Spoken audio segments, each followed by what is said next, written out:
Wasif, what's up, my dude? Hello, welcome to the stream. We're gonna get started in just a second.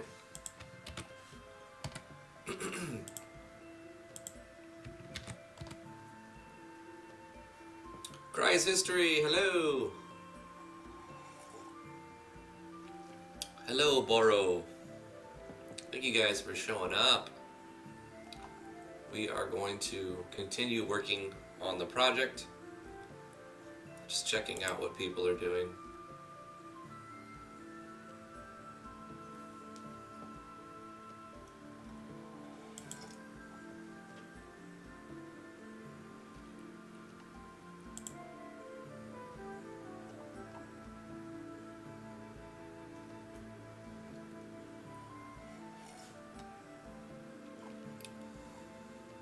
Hey, baby.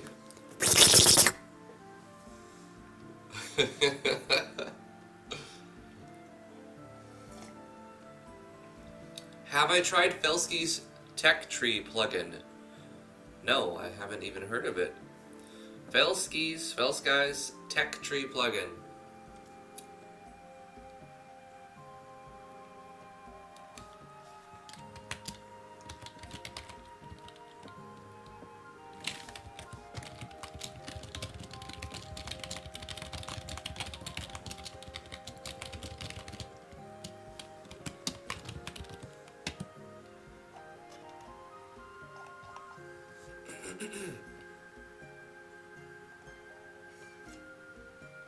Great, I need a towel for my ear now.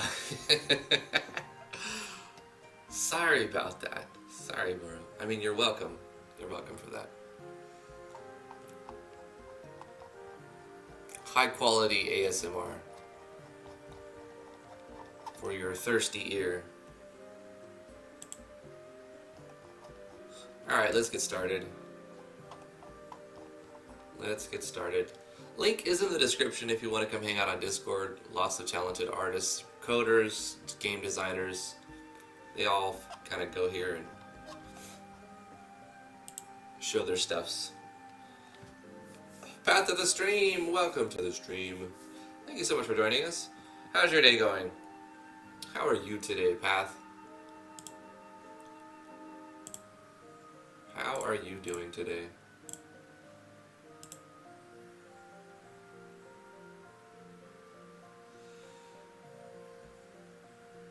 It's a lot of servers you got there.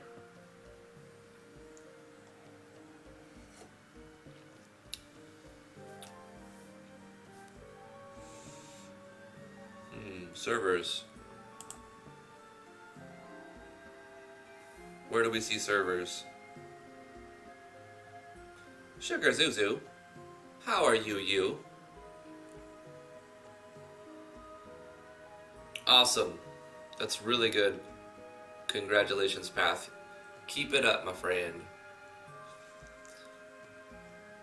On the thumbnail, I moved the crown to put it on Jeff's head. I put Jeff at the bottom.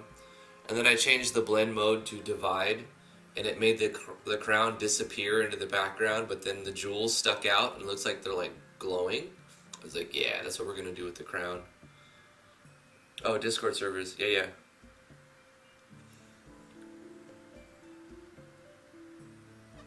Wasif says he uses SRD's HUD maker and loves it. Yeah, SRD's got some good stuff. Sure.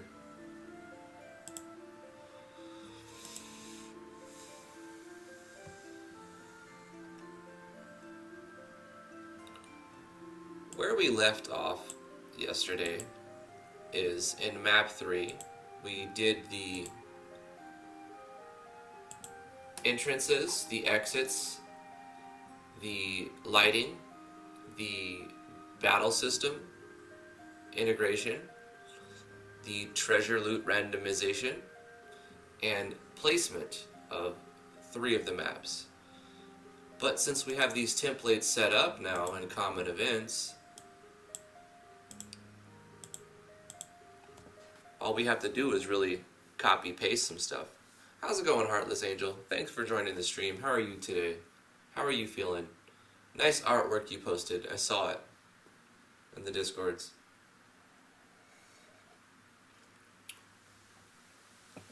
So now that we've got things in order, let's do some copy pasting and changing of the maps slightly.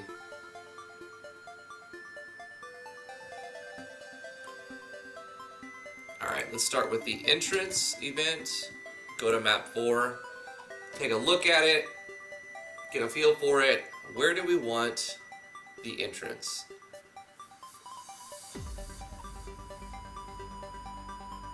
I think maybe here.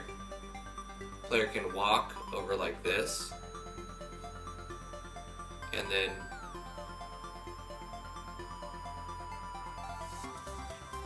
exit like right here, or left to right. Yeah, let's do that. Let's get into this map here. Yeah. Can you feel it today, guys? Can you feel it?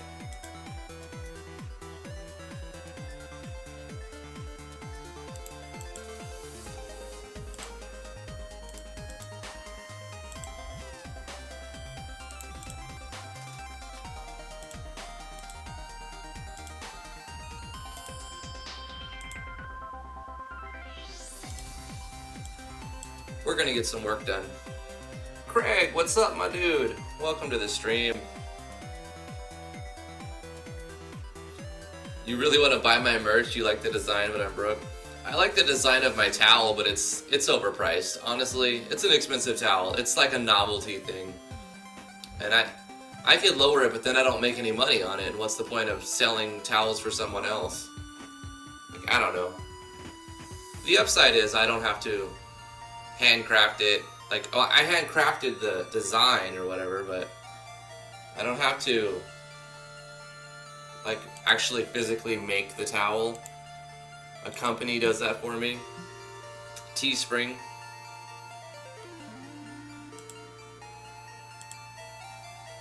It's definitely for like if you're gonna go on vacation and you've got the money to.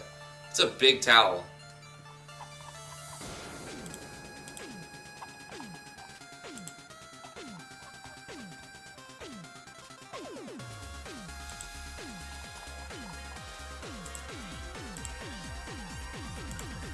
Yeah, don't worry about it. You don't really... Oh, you like the music? Is it too loud? Let me know if the music's too loud. Music is brought to you by ocremix.org under fair usage. Love OC Remix. They're so good.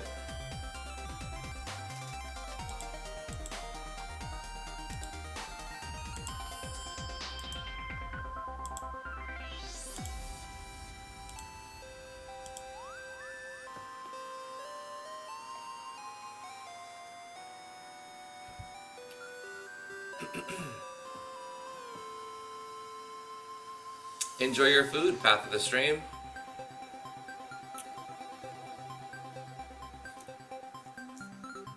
So we'll have the entrance on the left and the player will walk up, go up and over here, and then have to sweep around here, and then boom, exit there.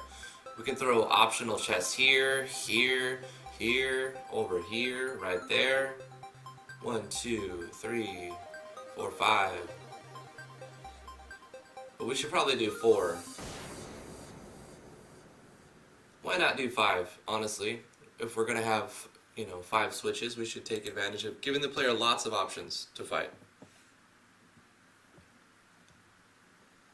Time for battle of the fish versus butterfly again.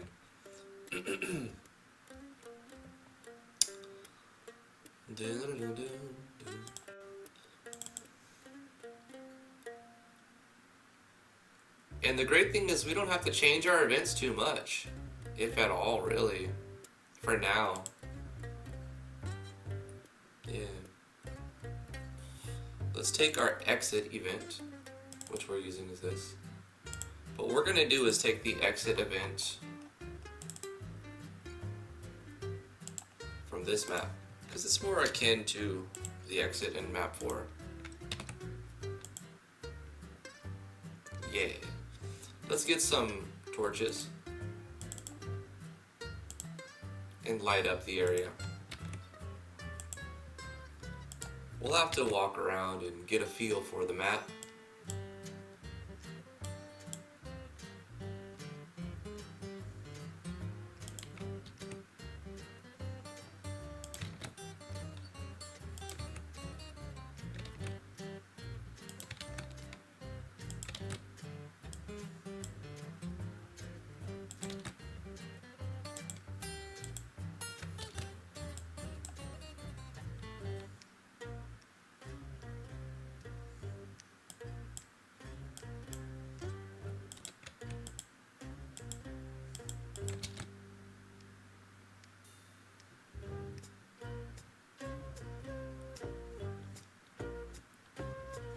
We'll make it dark right here because we're going to throw some chests in here somewhere.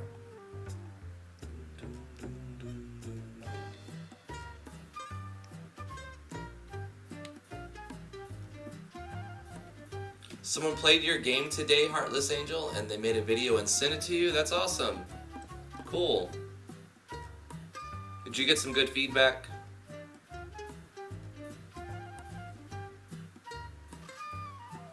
Chiefy Chiefs at 31 says, since it's called Natural Explorers, we should also do a forest area to explore with mechanics similar to the dungeon, followed by an ice area, and then a volcanic area.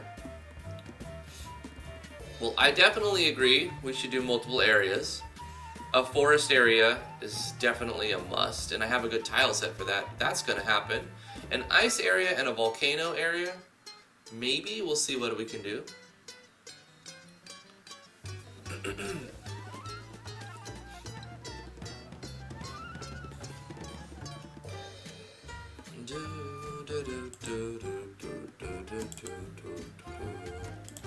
This is chest 1. Let's put chest 1 down. We're going to come up here, and the player is going to walk, and we'll put the chest right there. Chest 2.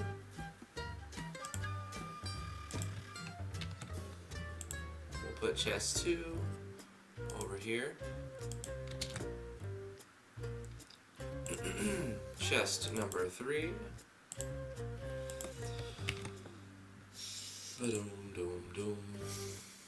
Probably in this little area.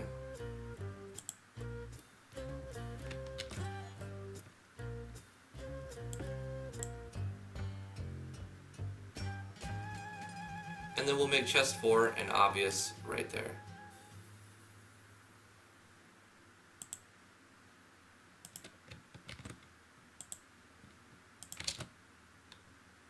So they look like they're right next to each other, but you actually have to walk all the way around. Which isn't a big deal because there's no random encounters, so that's fine. Let's hop on this map and test all of the events. Since we're not initializing the dungeon variable, the variable that is called when we do random dungeon battle setup is set to 0. So we won't be engaging in any fights, so we can just test all the events without changing anything.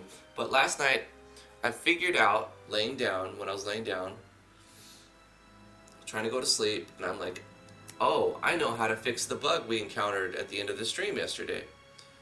We encountered a bug to where the player could fail the battle, but still get random dungeon quick loot. So they'll still get the loot when they fail the fight.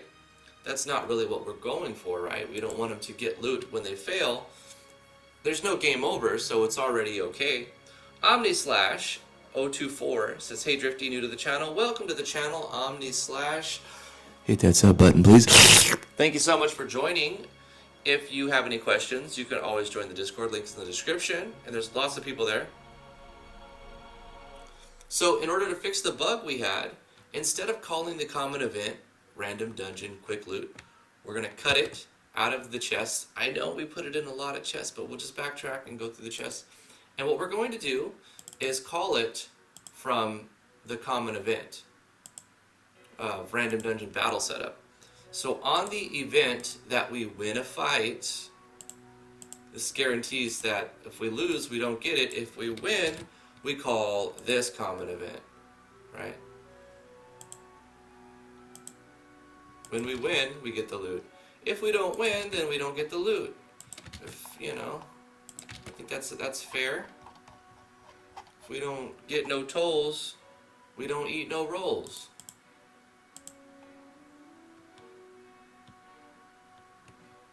No drifting, the slurping is so cringy.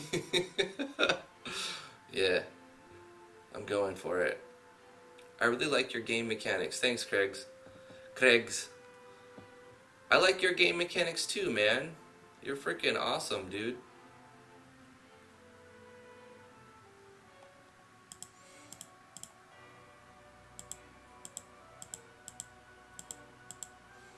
So for now, it's going to open the chest and it's not going to tell us anything, really. It's just going to open the chest and no battle and no loot, because this common event gets called and the variable is 0, so it doesn't do anything. It only starts a battle if it's set to a specific level, 1, 2, 3, 4, 5, and as we add new members, we're going to add more layers in this conditional.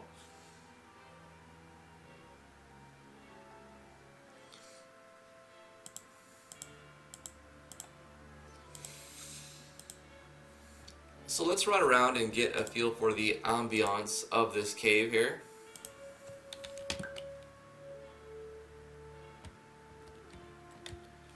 Also, we are going to change our system starting placeholder to Edmund that way, and we'll have our dog too. We'll bring our dog with us.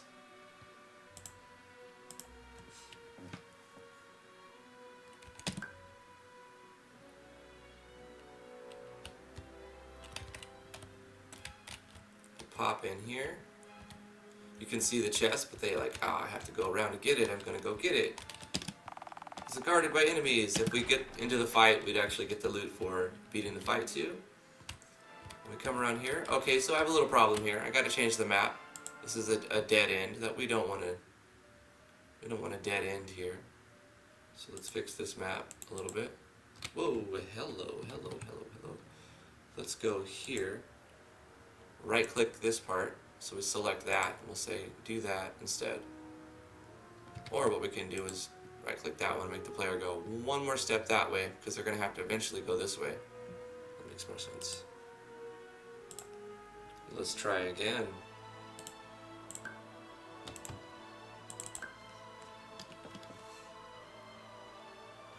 If you have any particle plugins, it'd be really nice to see some subtle dust effects floating around. Yeah. That would be cool.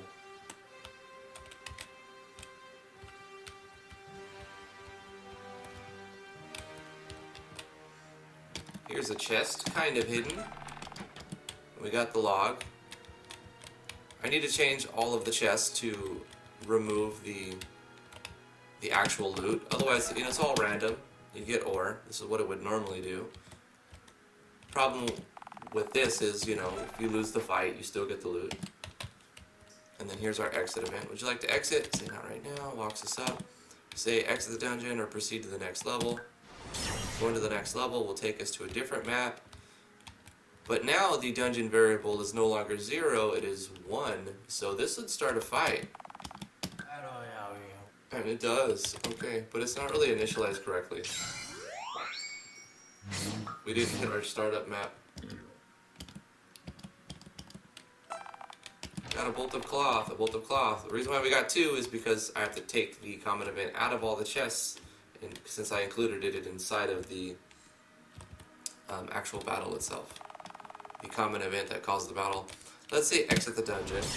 When we exit, the switches all close, so the chests will reclose, and we can go through the dungeons again and get the loot again randomly. And also, the variable for dungeon is set back to 0. So in order to enter, we need a level 1 keystone. And this sets the dungeon variable to 1. Let me pick a different dungeon. Walk around. There's the chest. This will be 1 again. Level 1. Oh yeah, the dog doesn't quite have a graphic. He's not really going to be in the game. Maybe I'll make him in the game.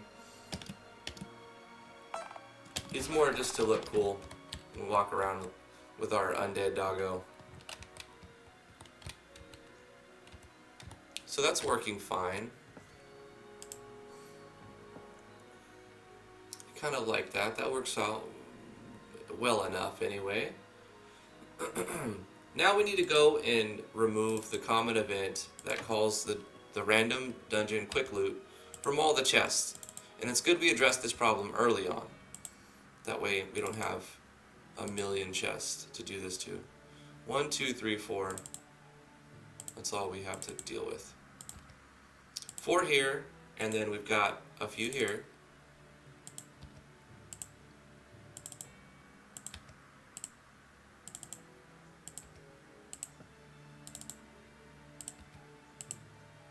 And then we have a few here.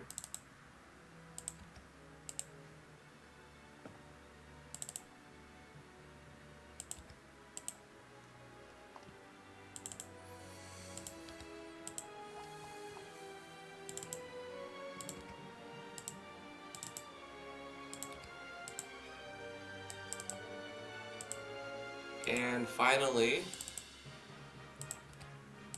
1 here. Or 4 here. There we go. And now, going forward, we can copy these same chests, and we won't have to do that anymore. 1, 2, 3, 4. Yeah, that's plenty of fights. Because eventually the player's going to enter the dungeon. Sorry, what was the episode with the hunger system? I don't remember. You can look it up. Just type in Natural Explorers, Driftwood Gaming, Hunger System. I could make a what do you call it? A standalone tutorial on that. It was very early on the highly edited videos.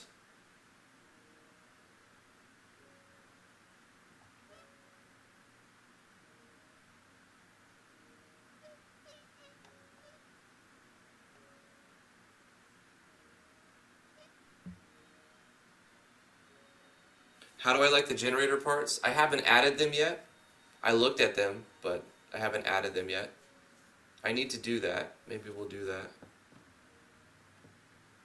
Please put the cute undead doggo in the game. Maybe, Sue. We will do that.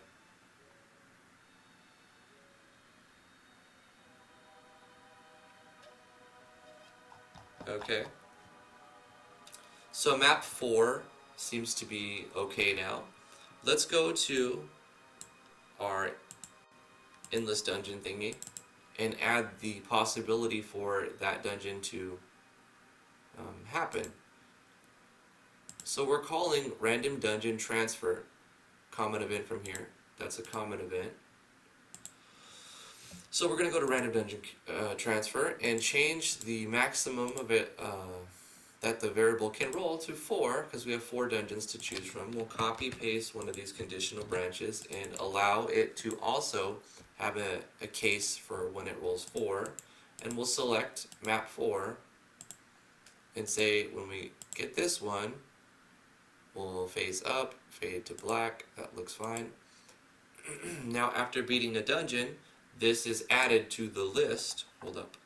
This is added to the list of dungeons that could roll, and that you could end up landing in this dungeon no matter what level. From level 1, you can hit any of these maps. That's the idea. And as you go through, the idea of you getting the same maps or the probability of hitting the same maps is very low. Ren Phoenix, Doc Weeze, Silver Starlight, if I didn't say your name earlier. Hello, hello. I know a couple of you have been in the stream already.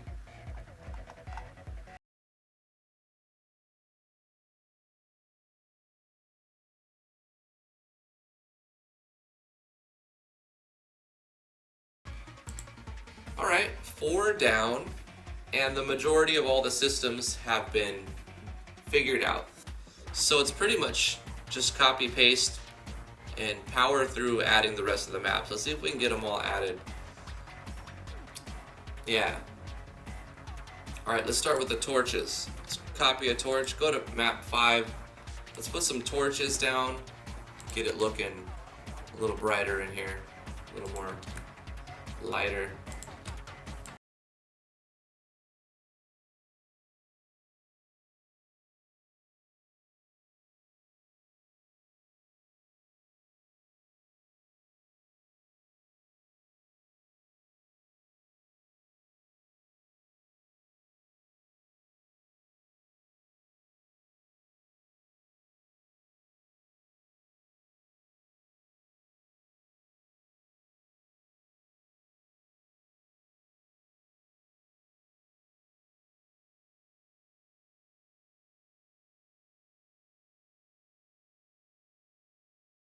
Come from the bottom or the top and go the opposite direction. So if we start right here, we can work our way down. This could be an optional, this could be an optional chest. And then this could be an optional chest. Make the player go up here and then back down through here to exit. And then up here could be optionals as well. Yeah. So let's do that. Let's create an entrance and an exit.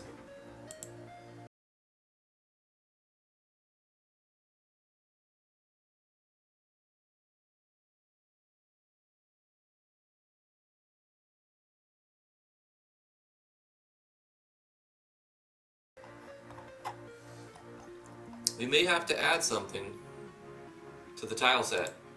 Let's do that.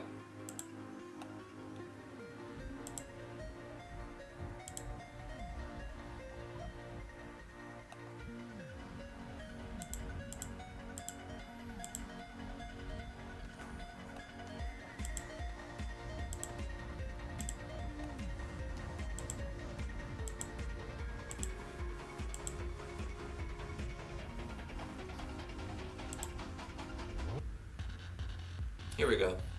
We want this. It's supposed to be on B, but we're already using something for B.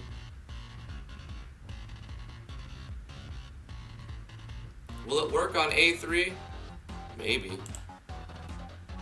Let's find out.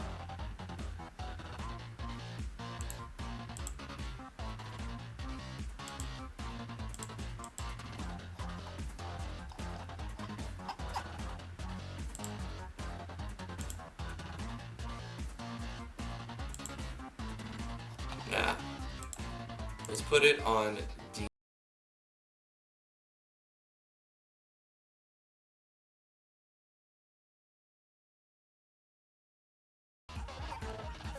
Oh, they're different. They've been changed. Whoa, what's going on? OC Remix. What's happening? Chill your horses. Womp, womp, womp. No, no, no, no, no.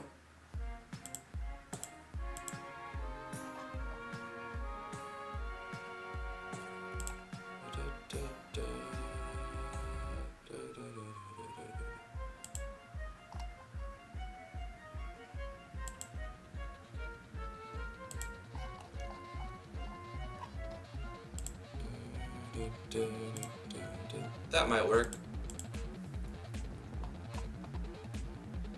Let's see if we just put this on top. Oh, not like that. Whoa. That works, but what about if we draw it like this? Will it auto tile right? You know, not quite right because of reasons. What if we give it one of these right here? That'll work. Well, we might have to do something else too, like go like this. That looks worse.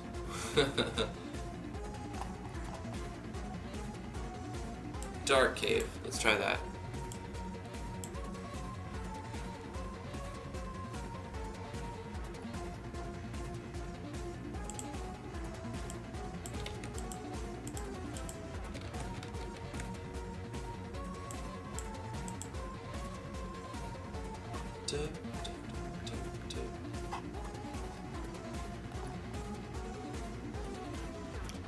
I mean, that can work.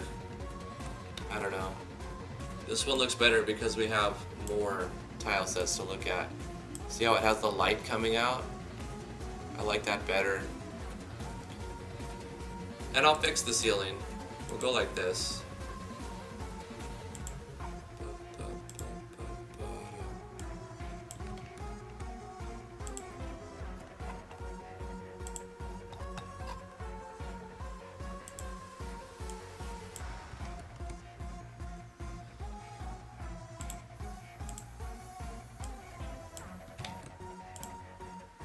Like that. That's fine. I don't want to get too far into the detail because it looks good enough. For our exit, it'll be something much more simple. We'll go like this and this. And we go like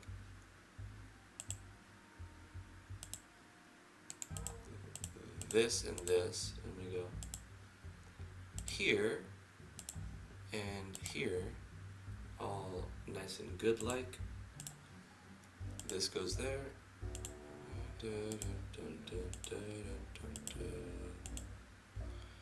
That goes there. Easy.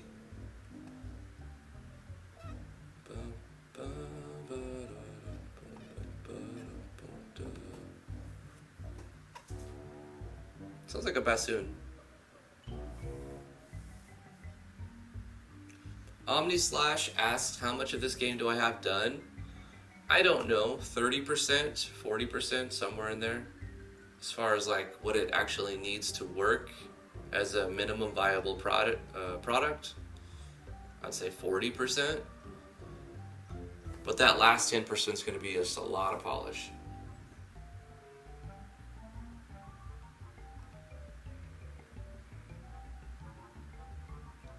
I don't know, maybe less than 40. It's hard to say for sure.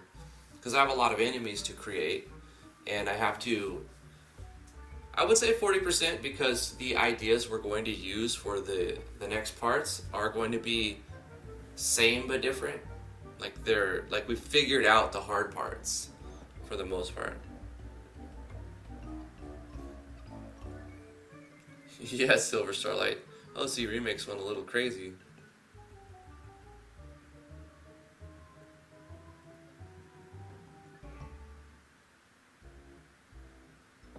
Driftwood Gaming, have you ever played dot hack games? I have on PlayStation. I think it was PS2.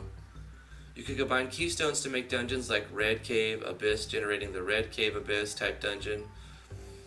Maybe I'll do that. Maybe I'll just add like some sort of change to the battle system. Copy paste some enemies and give them different attributes. Give them all like a fire skill. Put like a red tint on the same maps, or we could just make volcanic maps that generate.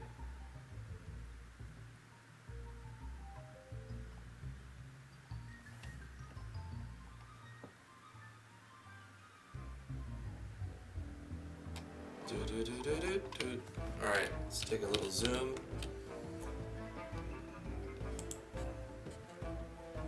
It's time to copy our events. This is going to be our exit. It'll be the same. Goes here. Just need to draw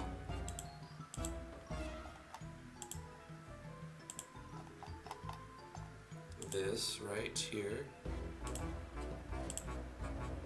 Yeah. But our entrance will be a little different.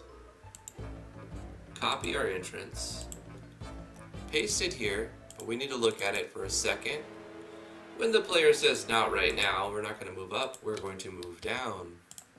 And skipper cannot move, just in case I copy paste this in the wrong spot and forget to change it. At least it won't lock up the game. And we've thrown torches on the map. We may need to put more. Let's start. Actually, let's put chests down and then we'll run around the map and see. This is 2, this is 4, this is 3, this is 1.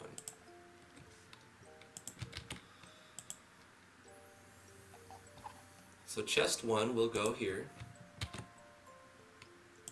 Chest 2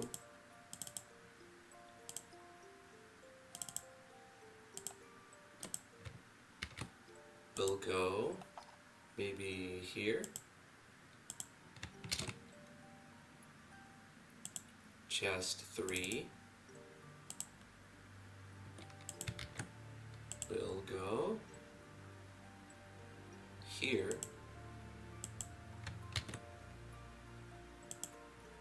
Chest 4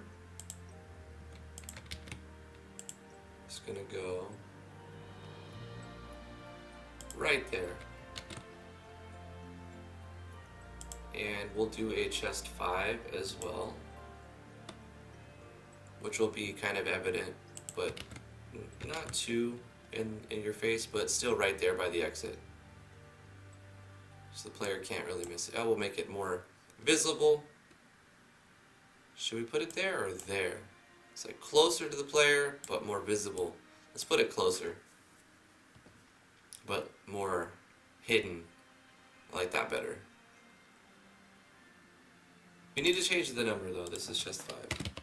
And we're using switch 5. Switch number 5, please. Do not disassemble.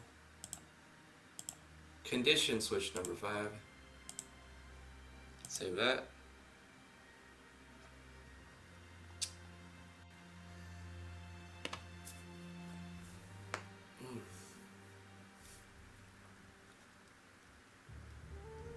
You hear that sweet FF music? These are remixes brought to you by OC Remix under fair usage.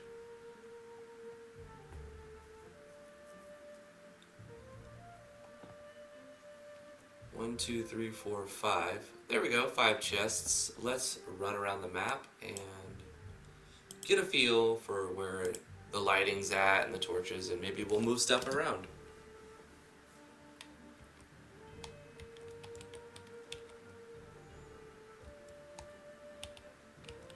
Right now the dungeon is set to 0, so we won't fight, and we also won't get the loot. But I'm looking for map bugs, if it's impassable. Maybe we'll move this chest to right here. I like that idea. We're gonna move that chest to right there.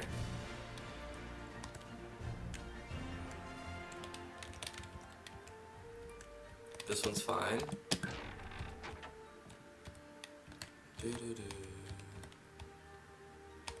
There's another one. Another one. Can I walk down right here? No, good. Should kind of block the player in a way. So they're forced to experience the other parts of the map.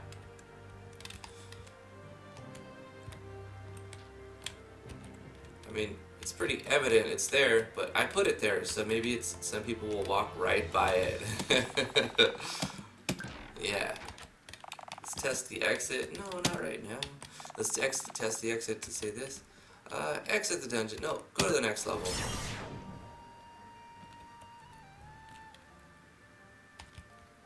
And now that I look at the exit on this map, I kind of want to move the light down one.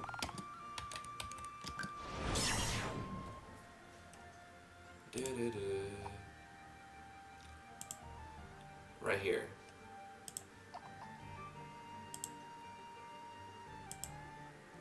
Let me take this tile. We can make it a green grass tile. Nah, never mind.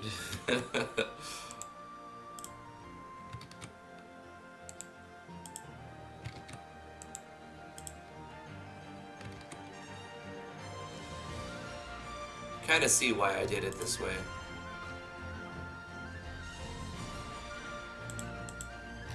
But it's just, it sticks out too much. What I'm going to do is take this entire vent and put it down here, like that.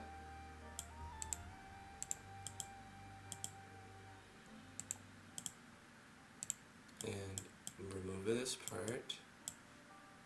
Move my controller event a little bit. Move this event as well.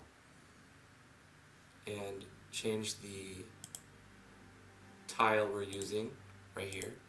Nope. Yep. Let's go like this instead. And also change the new tile to this glow. Yeah, looks a little better. I'll have to change one transfer event on the common event, no big deal. I forgot what map this is. This is map 1, okay. Edit this, and instead of here, we'll go here. Everything else will be the same. Cool. Let's copy paste this and make an exception for map number 5.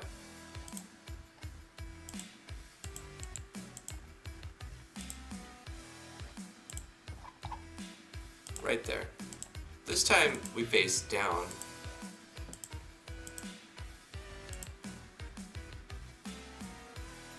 And we changed the control variable so that it can roll for that map.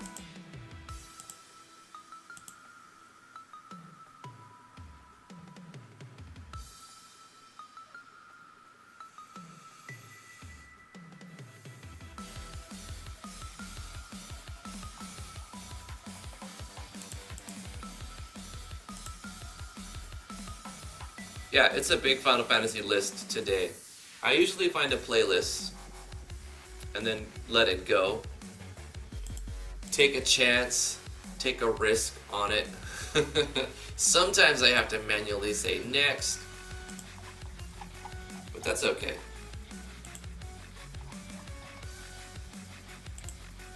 Alright, I think that's a success on map 5. Oh, we needed to move this chest to right there. Everything else I liked.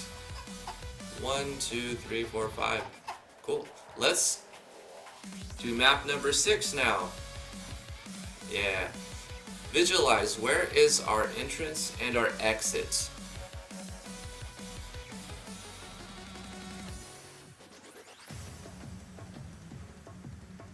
Yes, it is definitely a dub metal take on the Veld Zone.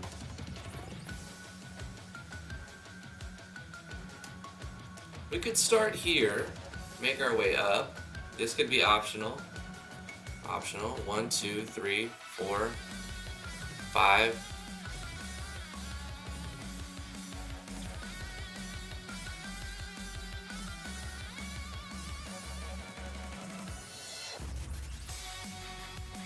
And then make the player walk from here. Actually, this looks like a good optional. Let's make this player start right here. And then they come up and they're presented with a few choices. Left, right, upright, or this, down right. Start here, they walk up. Optional can be here and here. 1, 2. This will be a dead end. Or a pixie. We'll put a pixie right there. Let's do that. Chest, chest, pixie. Chest up here. 2, 3, 4. 1, 2, 3, 4. 5. Now we'll put the 5th one here and the exit here. I like that. We'll start the player here. An optional pixie. Optional. And the last optional, an exit. Let's do that. First step, change the map a little bit. Let's take this whole chunk, bring it down a tile.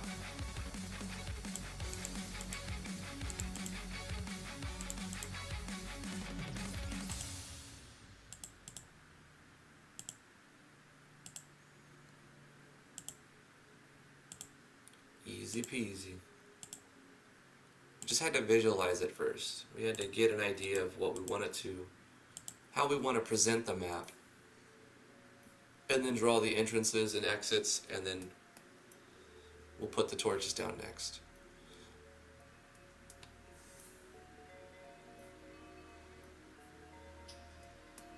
So technically the entrance and the exit on this map's pretty close.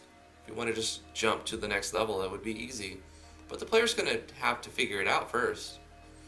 So I'll put the exit right here.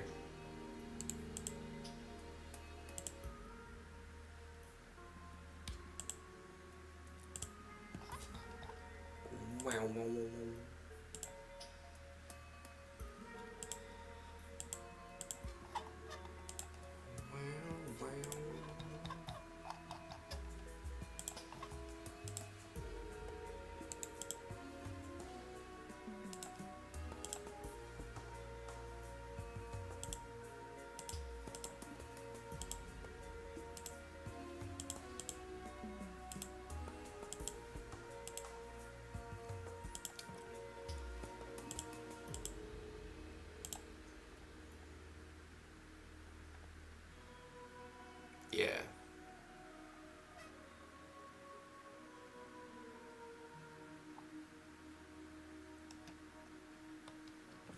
I liked most of the Final Fantasies. I liked 9 too. 9 was very different from the rest. 9 stood out, and I liked it that it was different. At the time, I was losing interest in the series, because 8, I didn't like 8 very much. I thought 8 was okay. I played it through. And when I first got it, I liked 8, but then as the end of it, I was like, you know, I felt some sort of different attachment to 7. Now if you play 7, you're like, holy hell, what happened here? These polygons, though, you know. So 7 really needs a remake. 7 needs a remake so bad.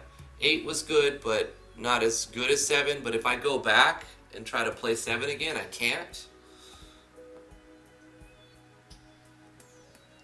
And 9 was very different, and I liked that, so I got into 9. I put more hours into the Chocobo digging game than anything. And then 10, I loved 10. 10 was probably one of my favorite. 6 is my favorite, but the American version 3. But yeah, 10 is probably my second best. I didn't play 5 until I got it on the Anthology. And the loading times on the PlayStation Anthology were so atrocious, I never beat it. It wasn't until I played it on an emulator at a decent speed, loading speed. You know, I own the game, but I'm still choosing to play it on an emulator because the load times on the PlayStation are so bad. I didn't beat it until I got it on emulator translation. Alright, let's put our events in. Let's go to our entrance, copy this, paste that there. Let's get our exit. This is our exit, yeah. You can just copy that.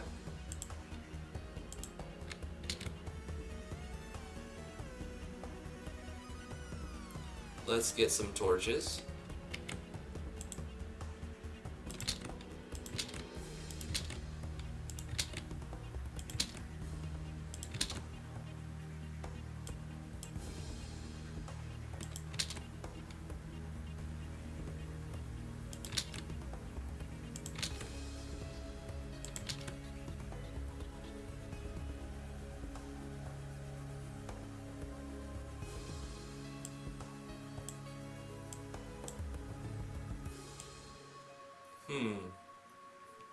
I need to see about the placement of these 2 torches and what I'm gonna do with that.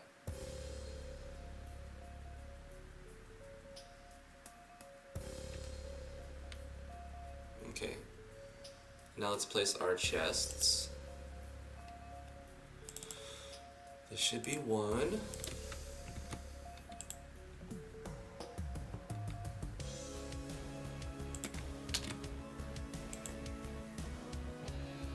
This is 2.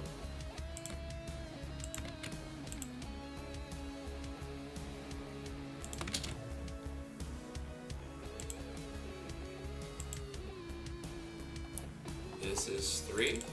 Yes.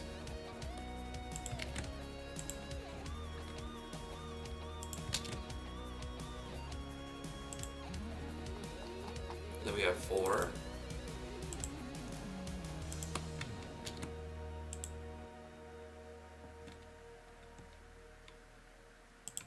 Boom. Nah. Yeah, because these two would feel too close. This makes more sense. And then we'll do... I mean, I want to put 5 over here, but then you'll see it from the entrance probably. And I usually put 1 right next to the exit, so I'm torn. Like, this is a map that could have 6.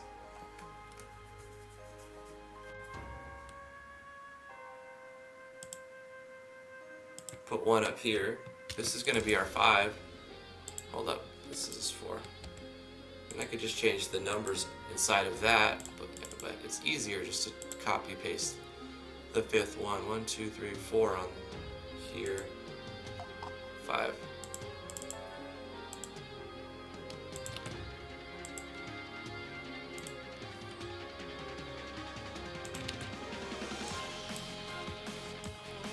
Let's put it right there. Oh Maria.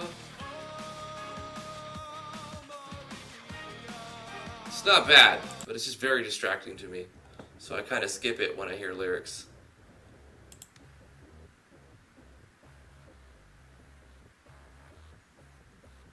Did I end up playing 15? No, I don't have a PS4. I never got the PS4. When I bought the PS3, I used it more as a Blu-ray player than actually for video games. I play all my games on PC for the most part. 15 is on PC now, and I was considering picking it up when it was 50% off, but I just didn't quite pull the trigger on it. I don't know, it looks okay. I mean, it's like a boy band simulator type thing, but I mean, it has some interesting systems. A Final Fantasy VII remake would be great. It needs it really bad, but it's not something that you can easily do either. You're gonna piss off fans no matter what you do.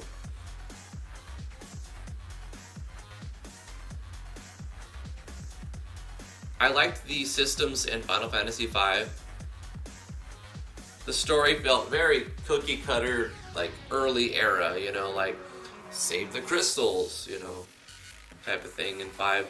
So the story was very tropey, but I liked the battle system and the fact that how you can like change your characters into every class and unlock classes as you get throughout the game. That was really cool. I liked that.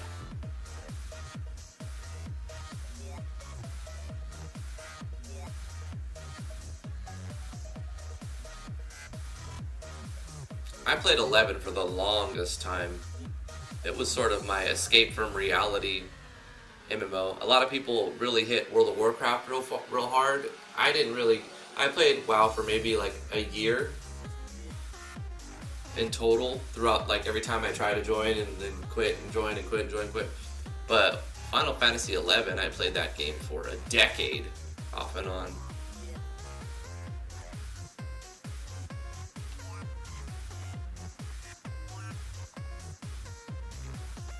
I don't know what they're gonna do with Final Fantasy VII Remake. I play 14 too every now and then. Like, I'll reactivate my account and buy the expansion, usually like once a year, and then I'll play for like a couple months, and then I always get bored of it. 14's great, don't get me wrong, but I always for some reason get bored of it really quick. After a month or two, I'm like, yeah, alright, well it was fun, but it was a lot more fun when I had somebody to play it with. Like, a lot of the times I played MMOs, I was just soloing in the MMOs, so I didn't really like the thing that got me into 11 a lot. It's not like this now, but the reason why I played 11 so much was you had to get a party and you had to work with people, and it forced me to overcome my, like, I don't know, weird anxieties dealing with people and trying to build relationships with people. So 11 really had something to offer me emotionally, I guess. And 14 doesn't quite have that. Matchmaking is easy, you get new people like that, and then there's no like having to put effort into starting relationships with people to build regular, lasting relationships. So I quickly get bored of 14 quite often every time I come back. 1, 2, 3, 4, 5. Let's put a new Pixie Dust event on map number 6. We could put it on probably a lot of these. Do we have it on map 1? No. I bet we could put a pixie dust on every map just to have a collector's event. Could go around doing that. Maybe I need to refine how I'm doing pixie dust. Huh. Anyway, let's put one on our current map. This is the way I'm doing it now, with a light that I'm toggling off through a controller.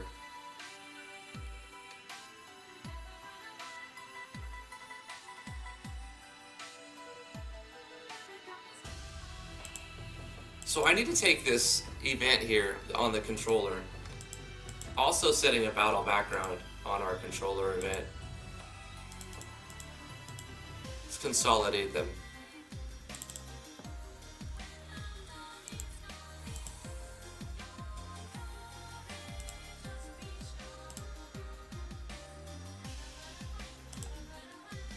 Well, what's going on with this?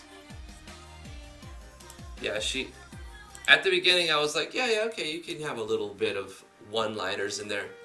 But that was just too much, really. Too much.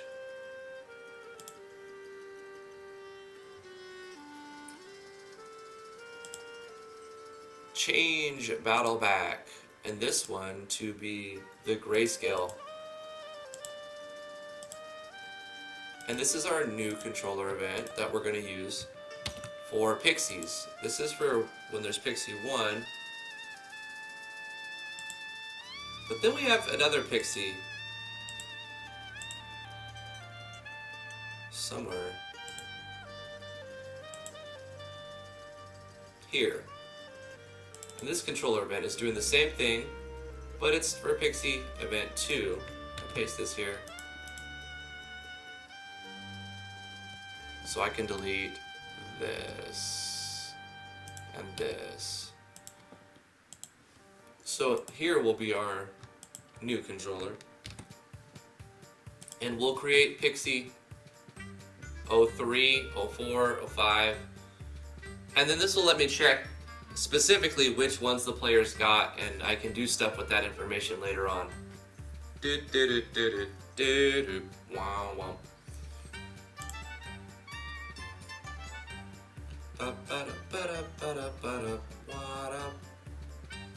Is this the right tint? Because I'm tinting the screen.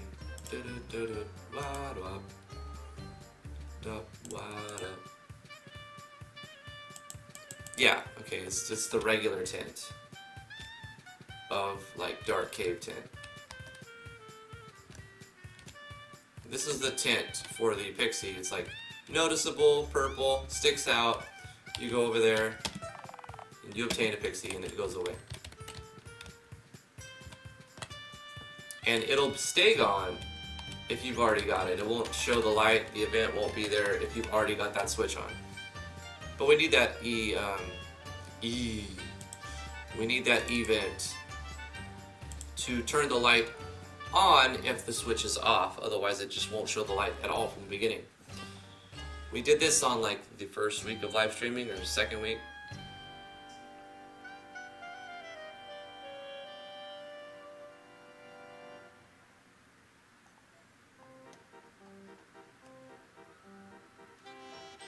Can you imagine being forced to work with someone you don't know in a place no one has ever been to? Petya, you forgot where neither of them speak each other's language. Because most of the time, a lot of the good parties anyway, were with Japanese players for me.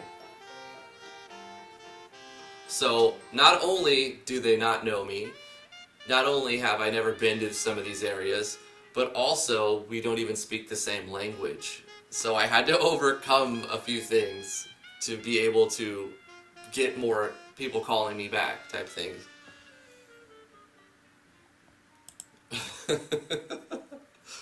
Yeah, but luckily there was an auto-translate function in 11. You can type in like the beginning of a sentence or a few words, hit tab, and it'll populate and auto-translate for multiple languages. So because of the auto-translate, you could still communicate, but like obviously everything doesn't always make sense, right?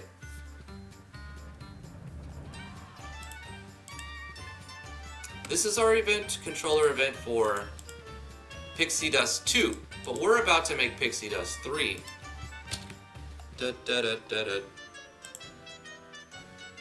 Which was map 6. We're gonna put it here. But we're also...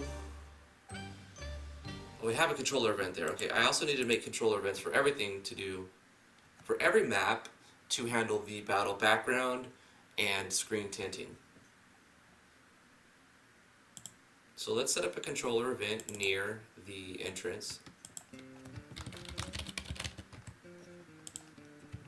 And paste the contents. Did I not? Okay, cancel this. Cancel this. Just paste then. So I copied one. But this will not be Pixie Dust number 2. No, no, no, no, no. Pixie Dust number 3.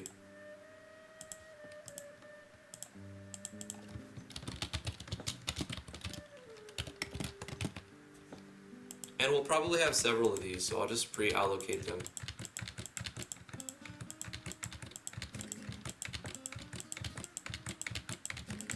Okay.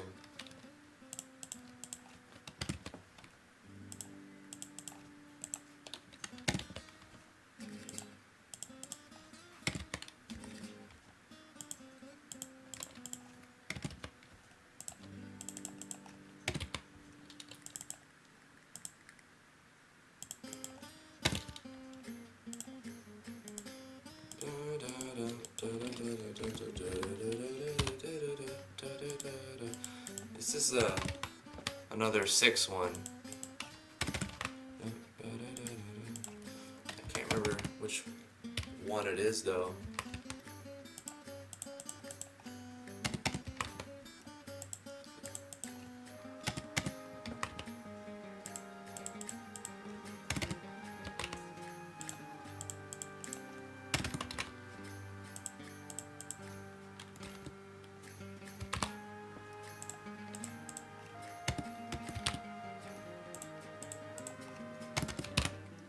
There we go. We'll allocate 20 of them and say that there'll be 20 pixies so far.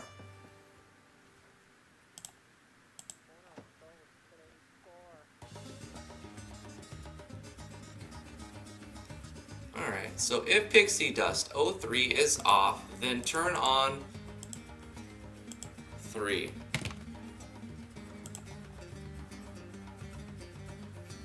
Light on 3. Now what we'll do is, to make it easy, we'll just take this dungeon and we'll copy this event and go to map 6 and put it here, and then we'll go back to this dungeon, we'll copy this, go to map 6, put it here, and just edit instead of recreating. This is no longer light 1, this is light 3. Tres. This is Pixie Dust 03 placeholder, and you got this item, add a Pixie Dust, and you say light off, but instead of 1 we're using 3, and we turn on a switch, but instead of 1 we turn off 3. Or turn on, rather, on. And now that should work. Let's go here and make sure that it works. It should be on from default, animated, and lighted. Lit up. Enlightened. And it's there. And if we get it, we obtain the Pixie Dust, the light should go away, this should also disappear, but we need to change page 2 to set conditions to switch to Pixie Dust 3 instead of Pixie Dust 1. That's why we test it. Even though we're copy pasting and we know what we're doing, we still test it for things like that. Got him. There it is. And we got a Pixie Dust. And we specifically can tell the data on which one he got because it's a specific switch for each one. So we can even have like a achievements map or a help event menu like, oh shoot, like this. Like a Yanfly event mini, not mini label, event menu. There we go. Morning brain. And it could be something like that where we press T and it'll show, or any keyboard command, and it'll bring up a menu letting the player know which ones they've collected and where they got them. and maybe what map that they're missing. If we decide to do that, we may not even decide to do that. Alexander Burkhill, how are you doing today? How's your game coming along? Welcome to the stream. Thank you for showing up. Catrick Abrea. Abeyera, right? Good to see you. Good to see you.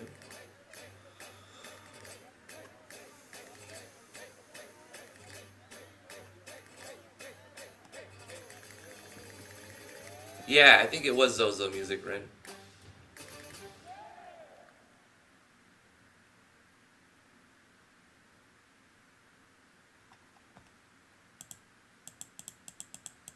Are you guys talking about RuneScape, Swashbuckler? I never really got into RuneScape, but I know people love it. A lot of people still to this day like are heavy into RuneScape. It's one of those games that just lasted.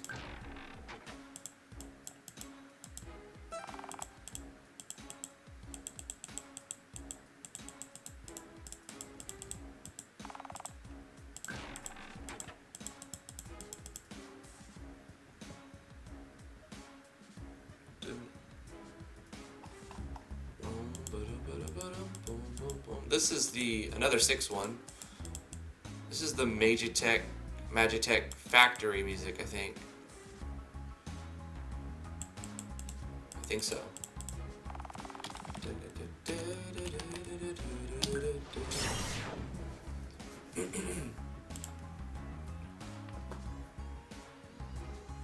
Okay, map number 6 has been completed.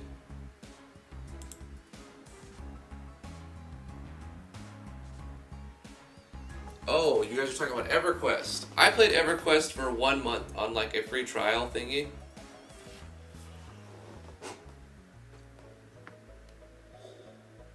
Oh, I liked it.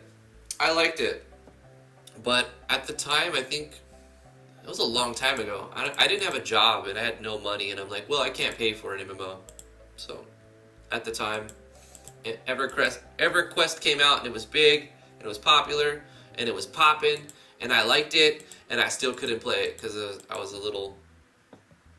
just a little kid with no monies.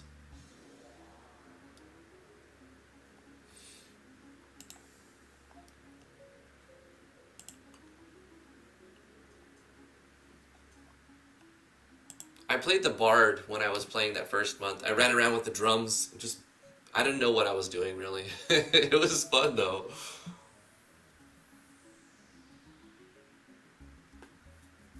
When I hear Train to Zone Door, it reminds me of 11, like early 11, when you can kill like everyone on the map if you just train all the goblins and take them to the zone, and then they walk back and just kill every party leveling. It was so troll.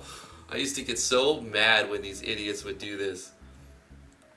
Like their party would wipe, so they would like run and try to get away, but some people would do it on purpose, but most of the time it was just people trying to not die, and they end up killing every party on the map because they didn't want to die. They eventually fixed that, so now when you go to the zone with a bunch of enemies, they just despawn and respawn where they're supposed to be. But it used to be they would walk back to their spot and engage every party. They would do that in EverQuest too? Yeah, I imagine.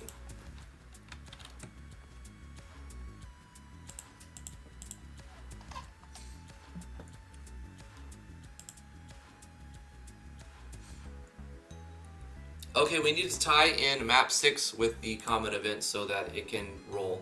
Let's copy this condition, paste. Select a condition for when the variable rolls to 6, and select map 6 to be a place that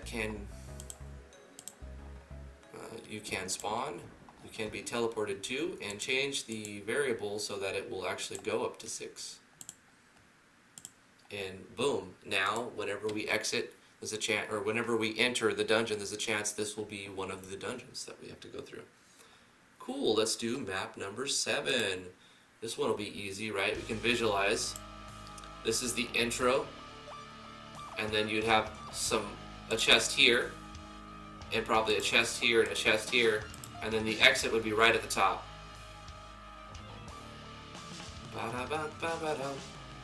I have this battle music in my Legend of Driftwood game.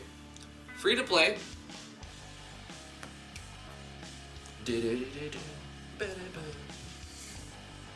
This is the boss battle music.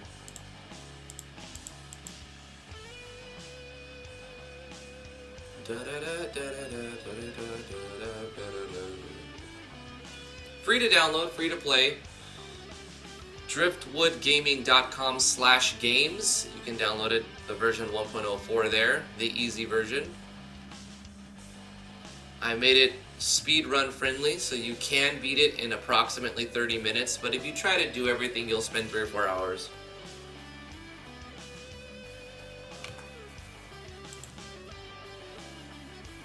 It was my first MV project that turned out decent. Not including the one that I made in VX Ace and converted into MV. That one never got released. Just like Dungeons. Dungeons never got released, and it's probably never going to be. Got too big, too clustered, too much was going on in real life, you know, kept losing focus. I kept redesigning it from the, and like, it's just a zombie Frankenstein project. It's just not good, not even fit to work.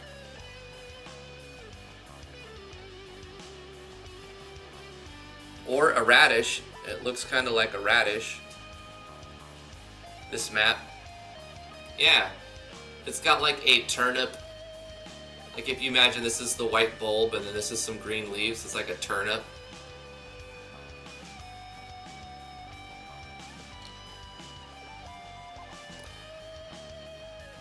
Alright, let's map it up. Let's get this map looking schnozzy. It already looks good. Let's just get it so that it works.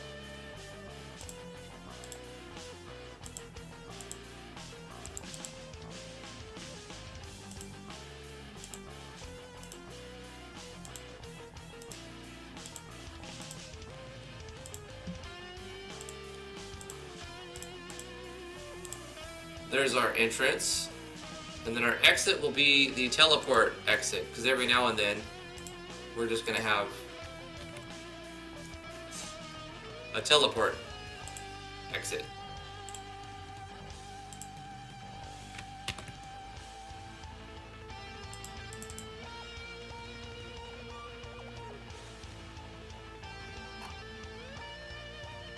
Yep, I think that'll work fine.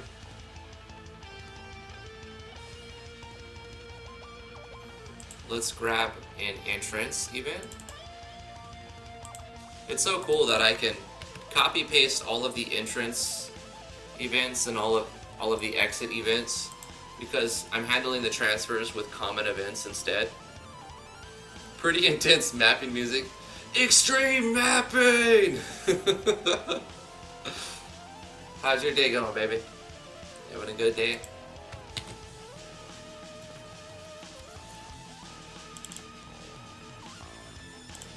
This is exit. We need the entrance.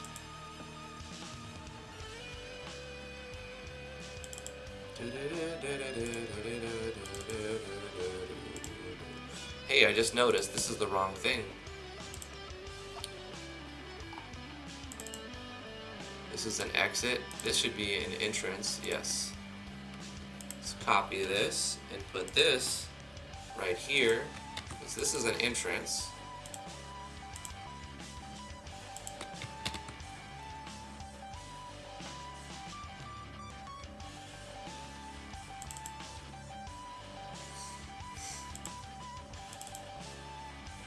We need to change this one, I think. Yeah, because when they say not right now, we don't move down. We're going to have them move up. And skip if cannot move, just in case we forget to do this on a later event.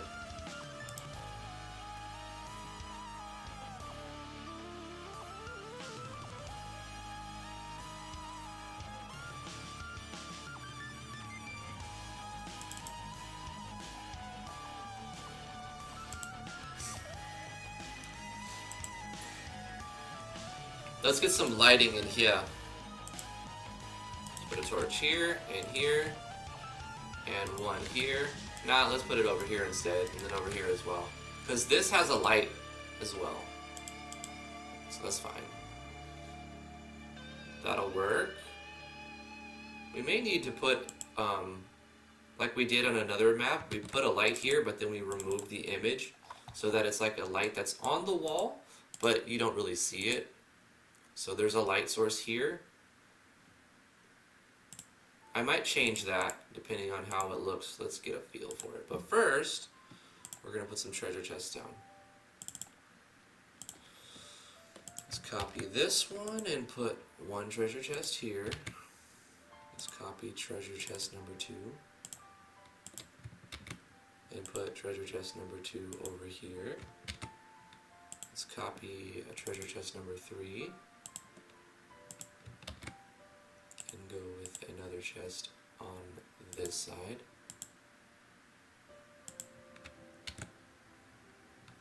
That makes the most sense. It's a small map. 1, 2, 3, get out. Right. So you have entrance, 1, 2, 3, exit. Or you could just run straight up and go to the next level if you're in a hurry. It makes sense. If you get too far ahead in the dungeon, you can exit at any time, and if you get into a fight that you can't handle, when you lose the fight, you go back to the beginning of the dungeon. You don't game over, so I think it'll work fine. Test your might, if you will.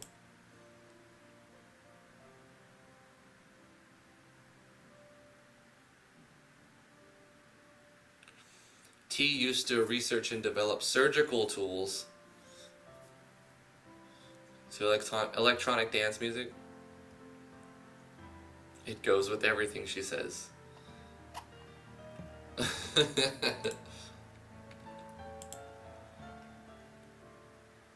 Let's test run this map and get a feel for it.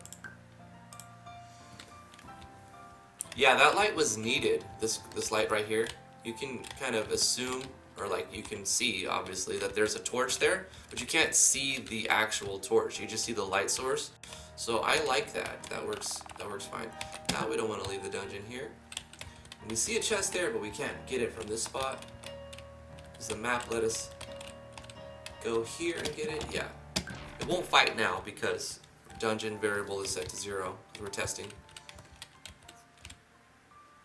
Come up here, and that has a little bit of a glow to it as well. We can see that if we go like this, you can see it's got a mini glow to let the player know where it's at and where they're supposed to go.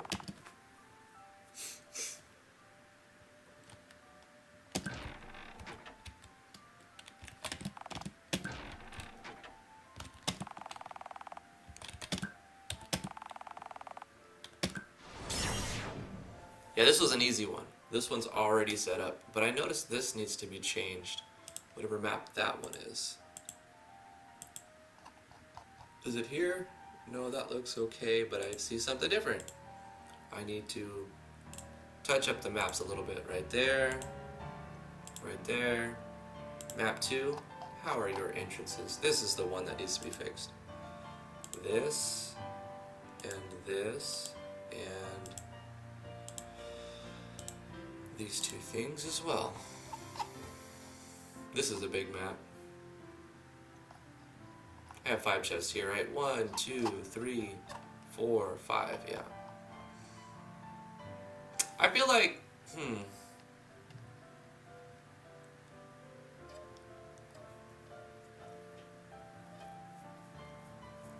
we should put a pixie on this map, maybe?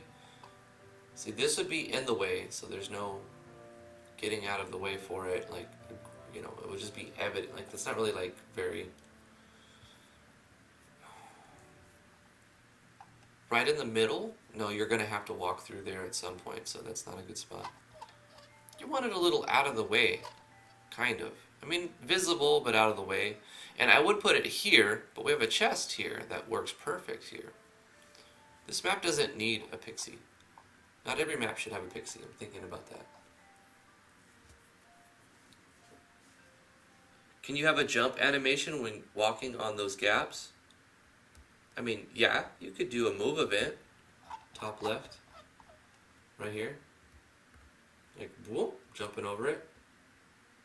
But then I would have to be consistent.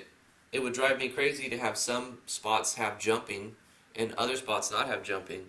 And then I'd have events around all of the things, and it would just be time consuming. And it's not really adding much value. I mean, it's like a little interactivity, but not that much. Demos Overkill, welcome to the stream. Thanks for joining.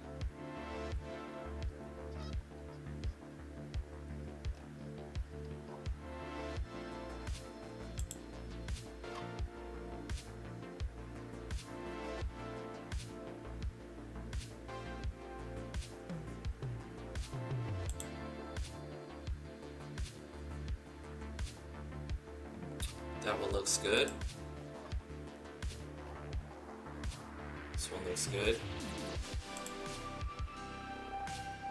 This looks good too.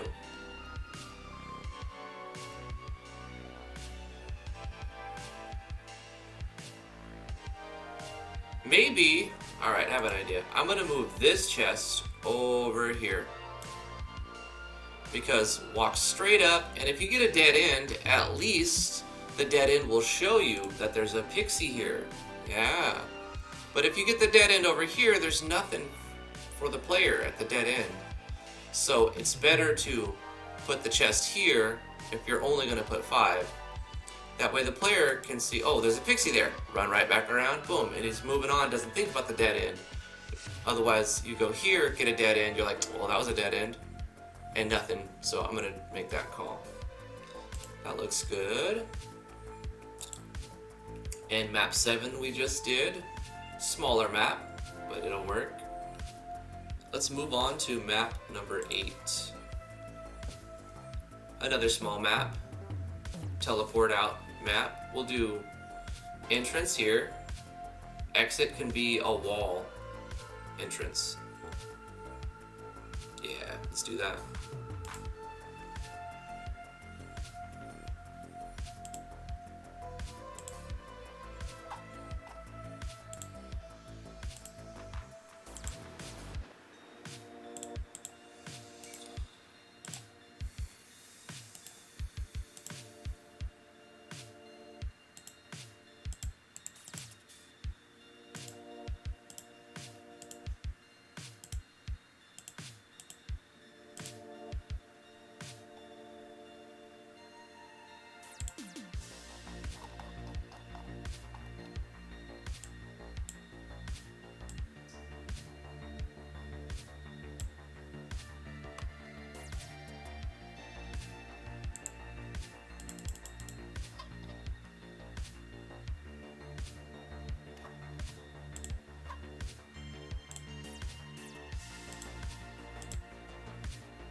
That'll work.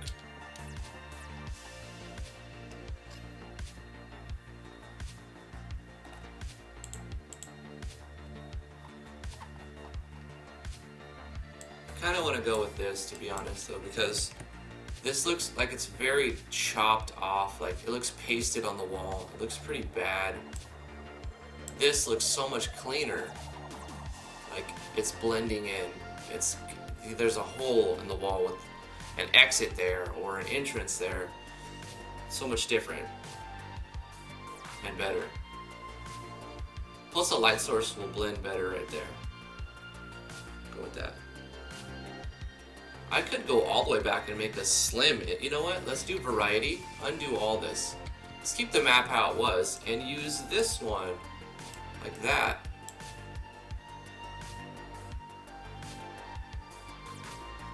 I hope we're able to walk over this rocky tile. I'm gonna move this over here.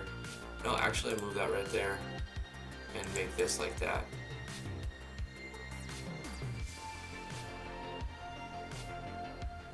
Yeah, let's do that instead.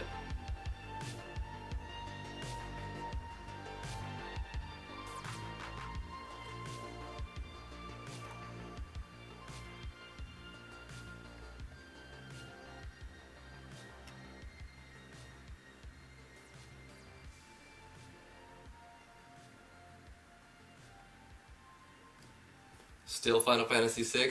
Yeah. The motifs are from the 6. Rip my hopes and dreams for non-MV included looking cat sprites.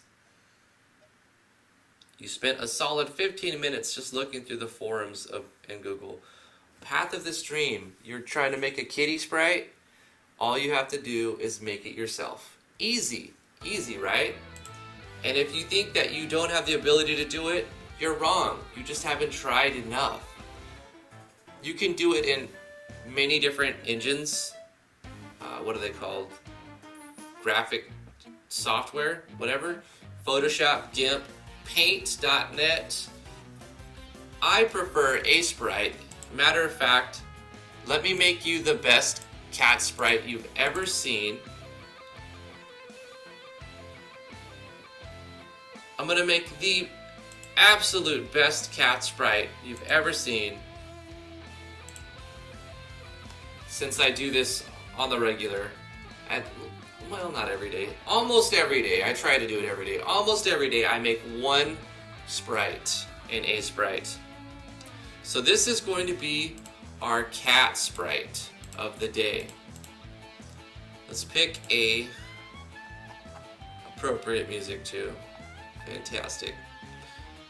Let's pick a palette for our kitty cat. We're going to use the Nintendo color scheme. This is the palette that is used in Nintendo games. We're going to make a Nintendo kitty cat.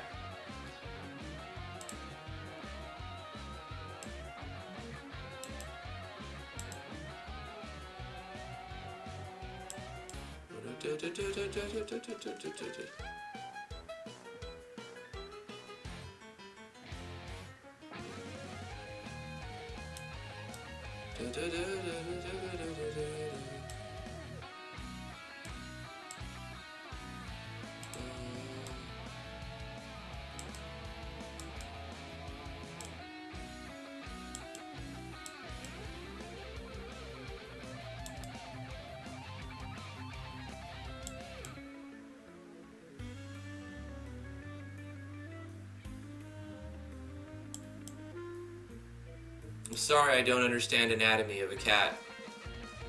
Don't judge me.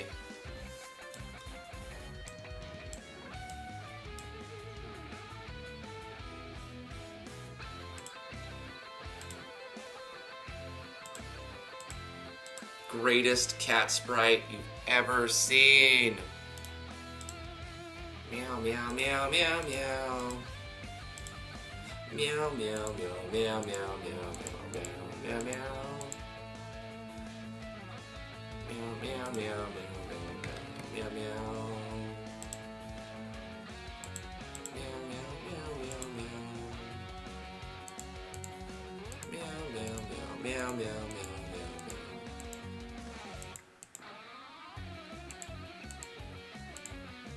He's got a special leg.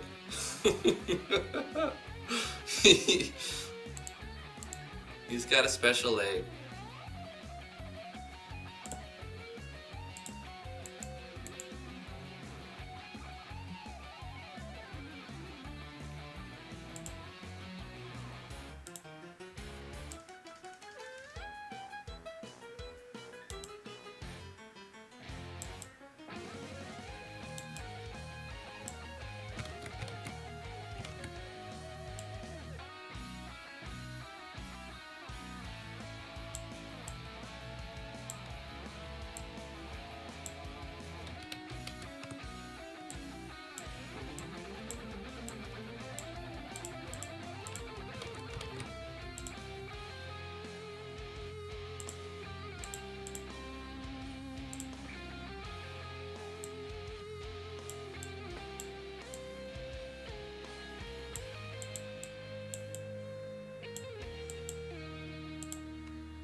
Yes, kitty kitty.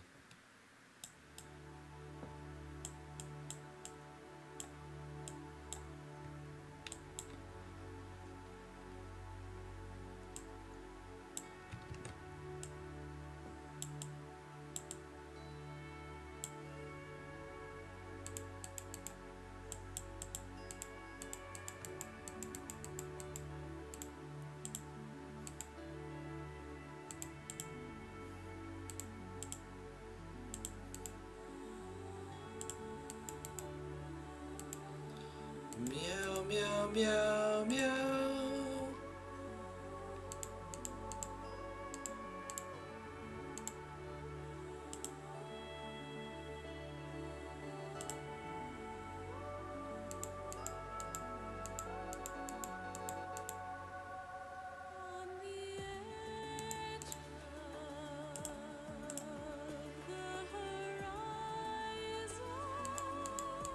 This is beautiful.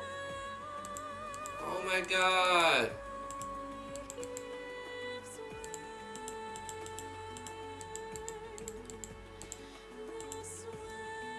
Meow, meow, meow, meow. Meow, meow. Meow, meow, meow. Meow, meow. Meow, meow, meow, meow. Meow.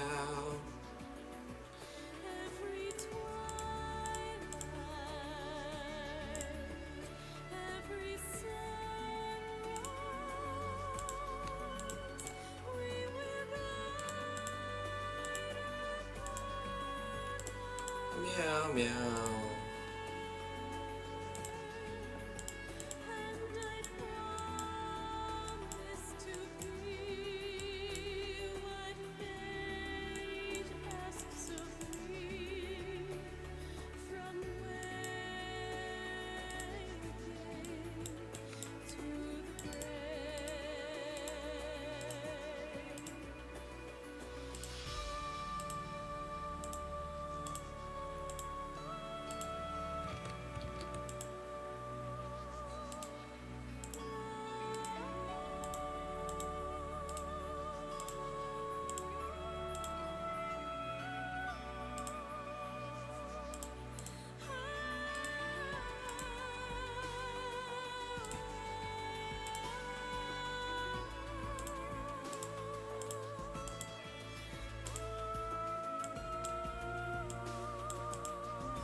Come on, Nose. Take shape.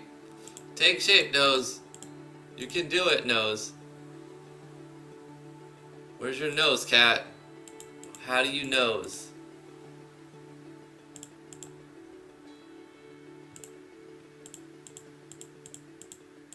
Sometimes you have to get mad at your drawing a little bit, and then it comes.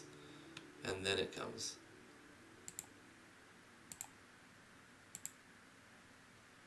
Hey, you see? I had to just get a little mad at it, and now it has a nose. Now it has a nose. Whiskers! It needs whiskers.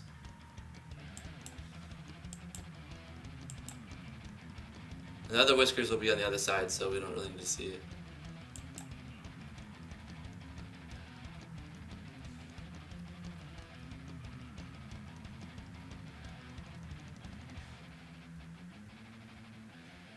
Yeah! Wait.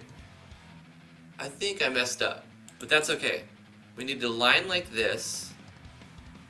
A little bit darker on the underside.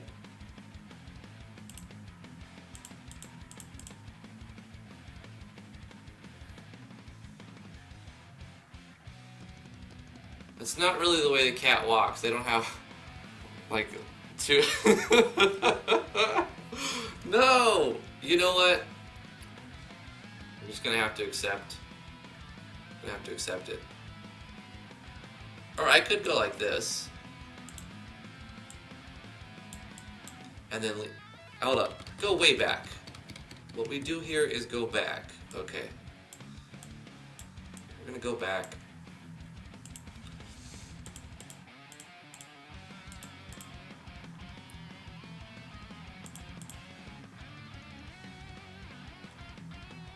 And now this one is the one that's in front, so I have to make this leg smaller. And this one bigger. To get anatomy better. I mean, I don't know cat anatomy.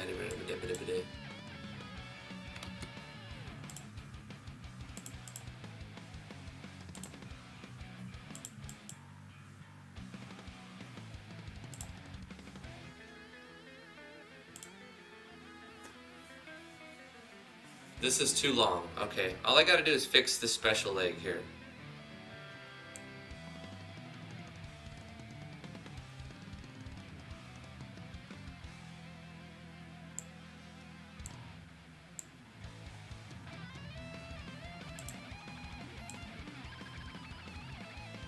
To be something like this.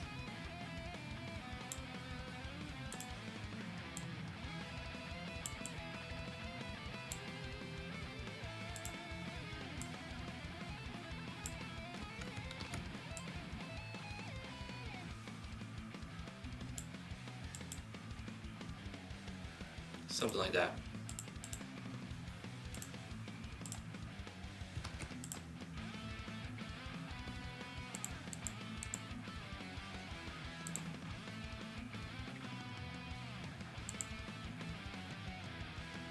There it is. Don't worry about what's happened with his back leg.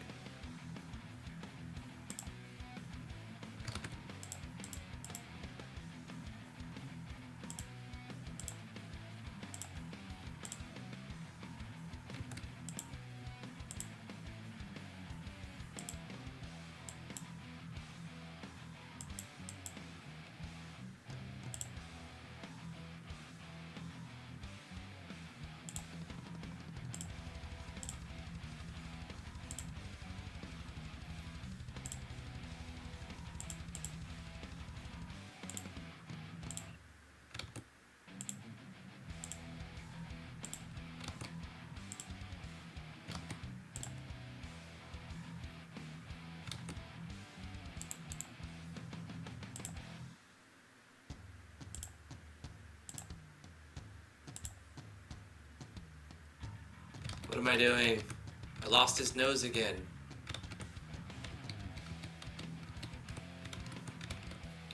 I think the little white or lighter color tip works better. Or you know what it needs? Less of this.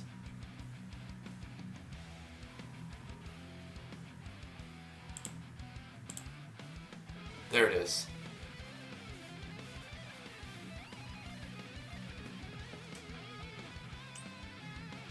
But how do you make a full sprite sheet in animations now?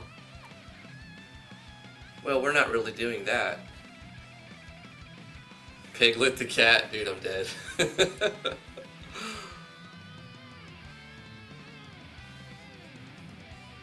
Cat noses are usually a bit higher up. Yeah. But this is a very special cat. Very, very special cat.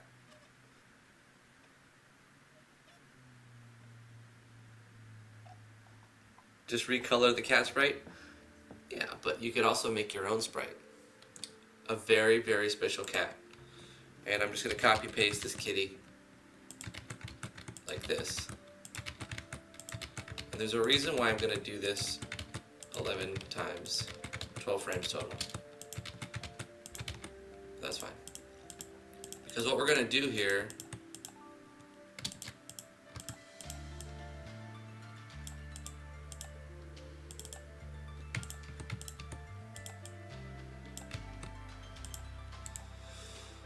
is export a sprite sheet. I need to deselect.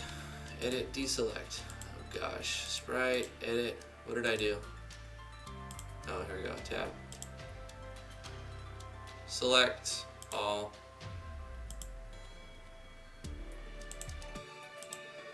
We don't need to have things selected. A sprite. We're being difficult, I tell you. Here we go. We're going to click File, Export Sprite Sheet, 144 by 192 since we're using 48 by 48. We're going to call this one DG_, best cat sprite 1.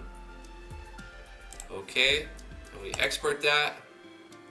And now, ladies and gentlemen, we have the best cat sprite. And I'm going to make it available for only $9.99. You can buy this cat sprite. $9.99, folks. I'm going to put it in the art museum. And we are going to show off our beautiful, beautiful... Oh, we need to change the name so that you guys... I'm going to change it so you guys don't have to change it. I love how I'm assuming you guys are going to use this cat sprite. It's fantastic. Let's go to Game, Open Folder, IMG. It goes in your characters. If you don't already... I think I actually saved it in this folder instead. So let's take our best cat sprite, and we have to name it something different. We have to name it exclamation $. Hit F2, hit home, up home, exclamation $. Now I can copy this and put this on Discord for you guys. Where's my Discord? There's my Discord. You guys get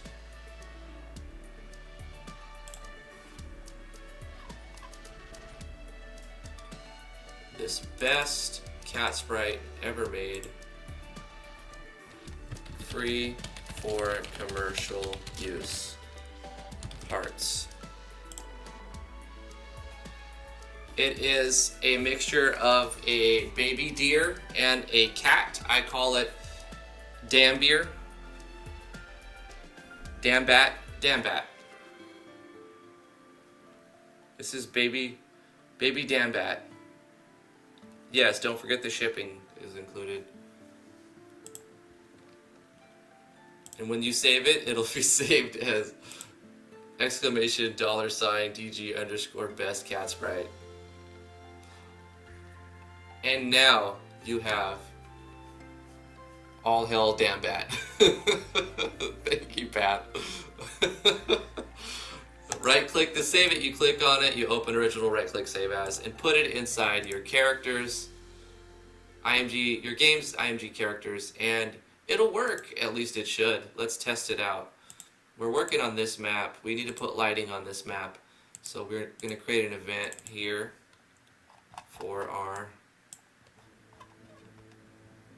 best cat sprite.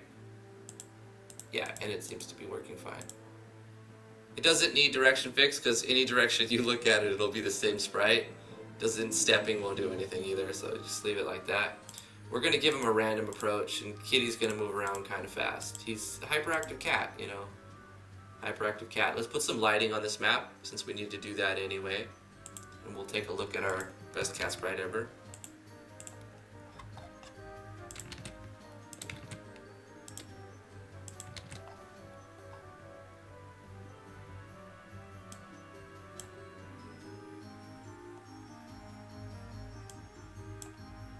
That ought to be enough lighting. See a little anomaly here that I'm going to take this and put that. Okay. Let's add our events, like our entrance and our exit. This should be entrance. It is. Copy this, put this on map 8. And then we can take the exit from the other similar looking one. Yeah, copy this. Put this on 8. Should be an exit. It is. It's an entrance. Well, we actually need this to be an exit.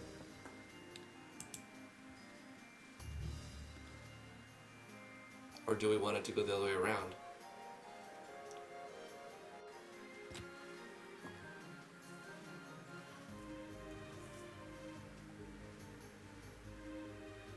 Now I want it to be like that. So this is going to be an exit. Let's find an exit. Here's our exit. Copy this event, go to map 8, paste it here. We'll change one thing maybe. when they say not right now, we need to have the player move down, not up. Skip if cannot move in case we copy paste and forget to do this part, obviously. And player will start here. The cat will start here. We need to put chests. Let's put some chests. So this is the first chest. Copy this. First chest will be right there. Like very missable, right? It's right there. Second chest will be over here. Third chest will be right there.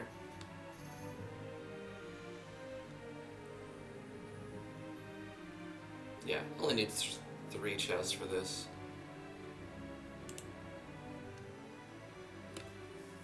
Simple map. This is an easy level here.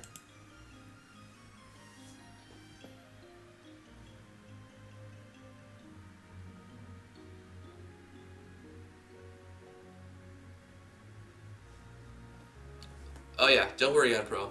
Thanks, Craig.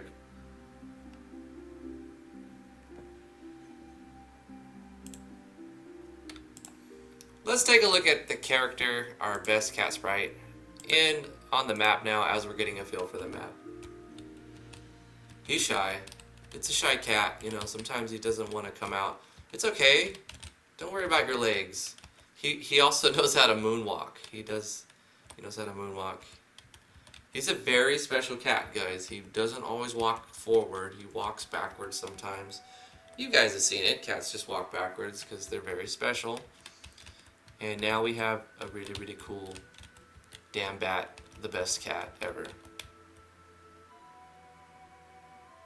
Looks like he has a spike for it.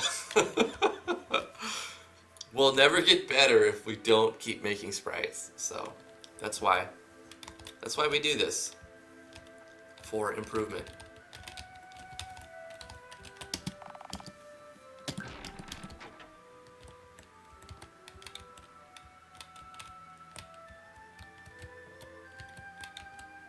I like how that looks like a tunnel, kind of. It's like, that looks very interesting, the exit. I'm gonna leave it that way. You can exit instead. We need to update the common events now so that it can reference map 7 and 8. Copy, paste, paste. Edit this to 7, edit this to 8.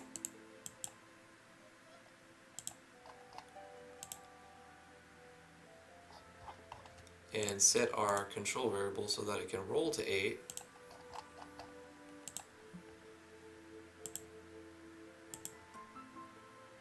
Let's do a test run of the game. I think we need to do some in-game testing now. Get a feel for it. Let's go back to our system and add our placeholder, starting placeholder character. Hit OK, and we start on this map.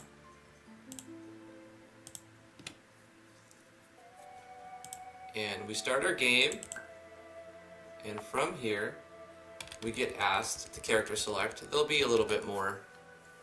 Intro will be changed a little bit. Are you a boy or a girl? I am a mechanized battle toaster. My name is Damn Bat Lover 17. Custom sound effects, custom animations. We get sent to our bed. We don't have to nap. I just want to show the animations and stuff. Amazing third gender. This will be the food processing area, and this will be the cooking station. So these are 2 different things: food processing and cooking, and it'll just be the same thing. Be crafting using Gadfly's crafting menu, but it'll be specifically for this area. You have to be here to do this, and this will be like where you enchant items. Probably make something custom. I wanted to do this a long time ago, but this game gives me the incentive to make a custom enchanting system. This will probably be some sort of item storage or something. I don't know how I'm going to handle storage. Maybe just let the player have as many items as they want. This is our custom piano. You can press keys and actually play notes.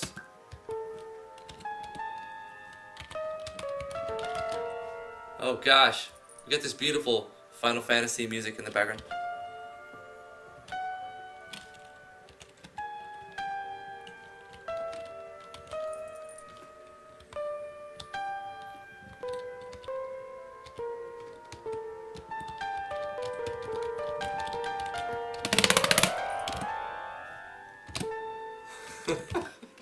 The player, let the player have fun.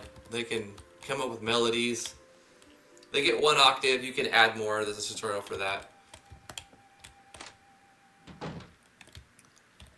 We're going to buy this orange tree. We're going to buy an apple tree. That's going to let us get extra healing items. Every 3 minutes they'll just be given to us as if we're harvesting them. We're going to have a little bit of a farming system right here. This will be the player's crops. And I'm thinking there'll be 10 plots, and you can have 10 things growing. Very, very simple spot here, like 1, 2, 3, 4, 5, 1, 2, 3, 4, and like 5. So there'll be where you can walk in between, and you've got little plots, and the player can have like a couple of rows of stuff that they can plant that will be used inside of here at the food processing and cooking station. And these will give you anywhere from temporary buffs, healing items, to, at the end game, stuff that takes a long time to grow, permanent stat buffs. Probably have some cap to what you can actually get or how many you can use. I'll probably make these seeds that you plant for those permanent stat buffs limited in number. Like, you can't buy them. You'll have to like find them specific spots so that you can't just, super max. I want to have the player, give the player the ability to sell their items right here. This is the player's vendor. The player can come here and put items up for other people in town to come buy. And the player will have to input a value between a certain range, and if it fits, not every item, it'd be a mess if I make it so that every item can be sold. But there'll be a specific demand for certain items, like healing or food processed items that you cook. Definitely food stuff will be sold here. But maybe specific dungeon stuff you find can also be here. The player will put in a value for the item. If it is in the correct range, someone will come up and buy it. If it's too low, they won't buy it. If it's too high, they won't buy it. But if the player guesses the correct range, then the player will come up and purchase it from, or an NPC will come up and purchase it from the player when the player says start the day or something like that.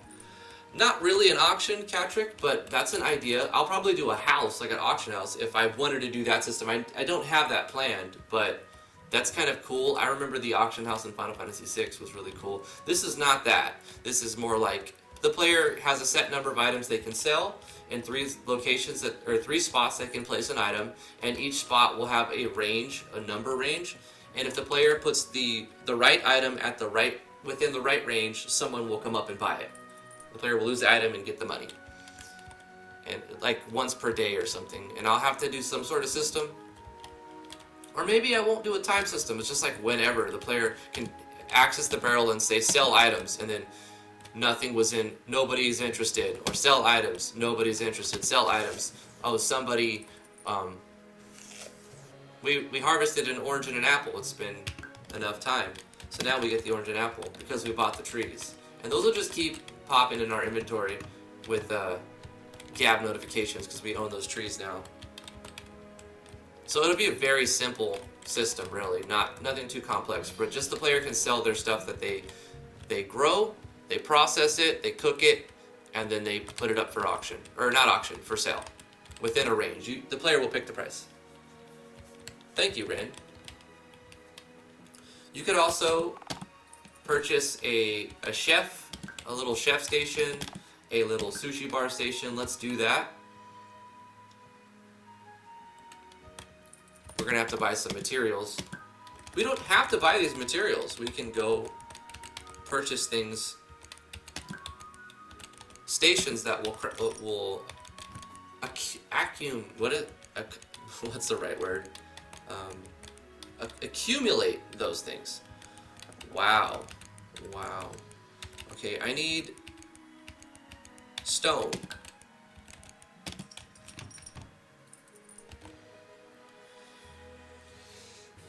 Let's set up a kitchen here. We have to spend 1,000 coins and 20 logs, and then every, was it 1 minute? We have to spend 10 coins to pay the chef and also a raw meat. But then he supplies us with food rations, and the same thing for the sushi chef, except this time it's not wooden logs, it's stone. And I have Yanfly's event mini label to remind the player. Also, I'm going to have some sort of system where you can just kind of look at. When you press T, you'll have or any other button that I allocate for it. It'll show you all the stuff that you have in town and more information on the stuff that you have in town. That needs to be updated. That's not updated. But you don't need to interact with these guys. You know, they just make passive money for you, basically. They make food rations, and the town consumes the food rations every time. And you can also eat food rations to heal your food bar, your hunger meter. You don't actually have to go into the menu. You can just press a button, press E. I'm going to make a toggle for the burps sound effects, so if you don't want to hear burps, you won't hear the burp sound effects. There'll be a special toggle for every time I play. There'll be one switch allocated in an options setting, so the player can toggle burp noises on or off. Here's the merchant. Right now, he sells the same stuff every time, but I want to set up some sort of a common event that he calls that rolls a random number, and once it rolls that number, it's that number for a timed amount, and after a timer goes off, it can re-roll that number. And so he'll sell specific things at specific times. And I could do that, but I don't have time today. It's a simple event, the same way that we do you can do randomized loot. You just make a random variable roll. If a switch is on, the timer set is rolling, and then while the timer hasn't come to the final number, it'll stay that variable. And then the conditions for you'll have to do lots of shop processing. Like, this is like his loot set number 1, loot set number 2, loot set number 3, number 4. So we'll have like 10 different things 10 different sets of items that he could sell. We've got some Terax lighting in here. Special combination of light and fire, so you have like a flicker effect on this. We're getting a level 1 keystone automatically for entering in here. Like, for example, if I were to exit and come back, we're given another keystone, because it's just a debug thing. But the player will have to make that inside the crafting menu, which we don't have access to yet. We're out of food rations, so we're going to rely on we'll eventually starve. So to get out of starving, we have to supply these guys with raw meat and raw fish. We could either buy them, or we can go buy something on the world map, which we'll do that first actually, before we go dungeon diving. Let's just buy 10 raw meat and 10 raw fish to get us started. That'll produce us some food rations in a couple minutes, and that will keep the town fed, ourselves fed, and money rolling in. When we go to the world map, I'm probably going to move the player slower on the world map, or force, make it so that you go like this on the world map. Lock running, that's easy to do, it's in the map properties. But you can purchase a farm, and it'll give you raw meat, leather, or wool every minute. So we can purchase that farm, we can mine a quarry, but we have to have pickaxes to mine the quarry. We can buy a dock that produces fish. I'm going to make the dock require fishing poles as a crafting item. Don't have it in yet, so it's just like free fish every minute. Same thing with the farm. I'm going to make the player pay the farmhand like 10 or 20 coins every cycle, as well as requiring something like fertilizer or something.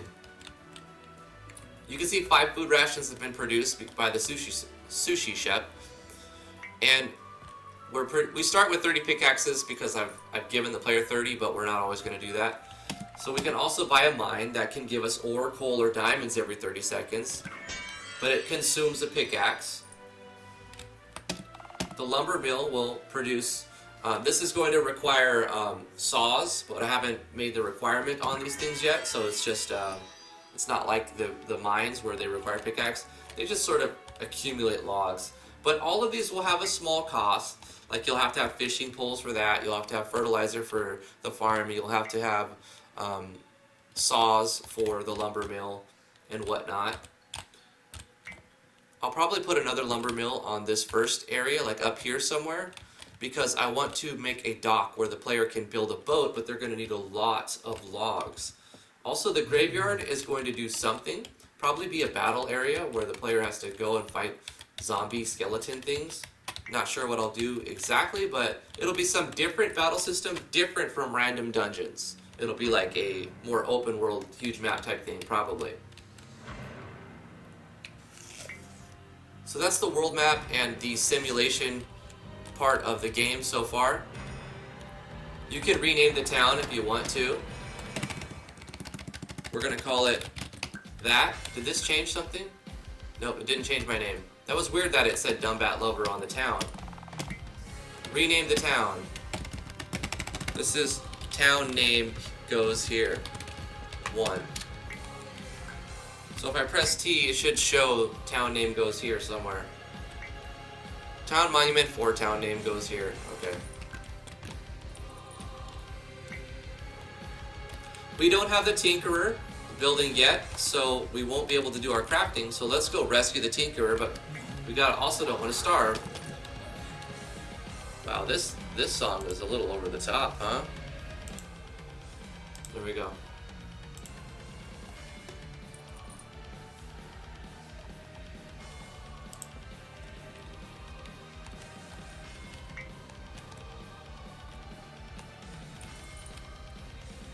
Town name placeholder, Drifty, please add details. We're going to add details. Polish will come in. It's not going to be left that way. Before we start jumping into the random dungeon generation, let's get this hidden chest. A chest of picks will be usable, and if we use it, it gives us between 10 and 20 pickaxes, and we got 14 that time. These are test battles right there, but this will take us down to this map. We can sneak past that guy. Yeah. Get a level 1 keystone. This will be how we get the first keystone, because it won't just be given to the player. But you can also craft it. I'll have to battle this guy. He's still in the way. Our battle system is Olivia's Octopath Traveler battle system. Weapon Unleash plugin from Yanfly.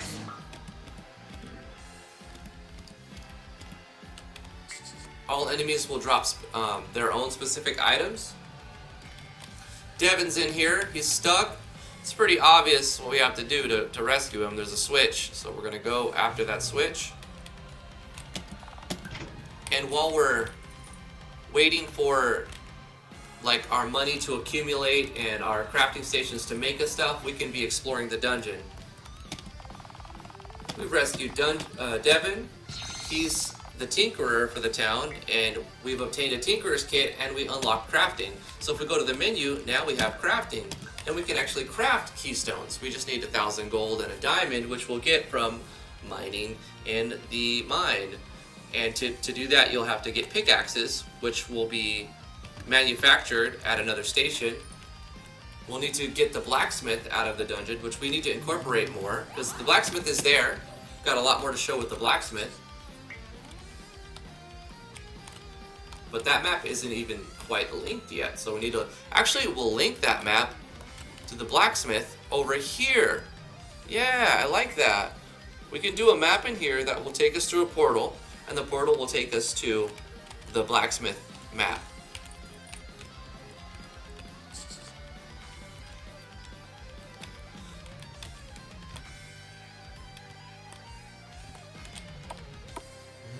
Cool. So after we get into battles and we get beat up, we can come back and tend to the crops we're growing here. And rest at our house for no cost needed. So the player won't get stuck with like no money and no way to recover.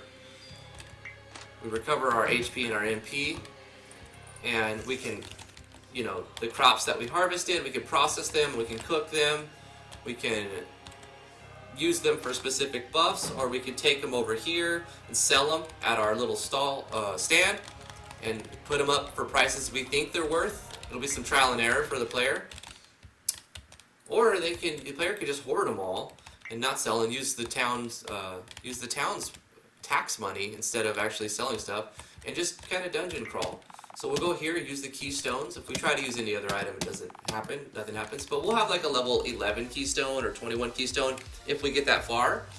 You know, I think we'll get 11, 21, but I don't know how far we'll get.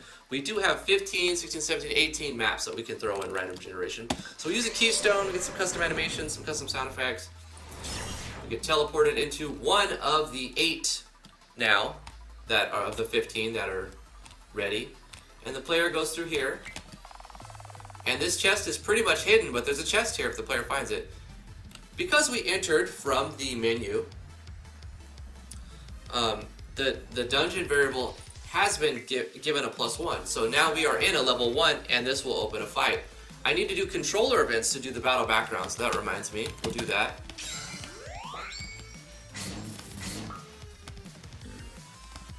That's a level 1 fight. And we get a random drop. It'll always be random. Here's another one. The player will level up like this. Eventually, he won't level up fast enough, and the dungeon will overpower him, so he'll have to start from the beginning again. But you only fight when you try to loot. So you can just go to like skip 1, skip 2 if you don't want to fight these low-level creatures anymore. I'm going to do battle background. I know it's bothering me.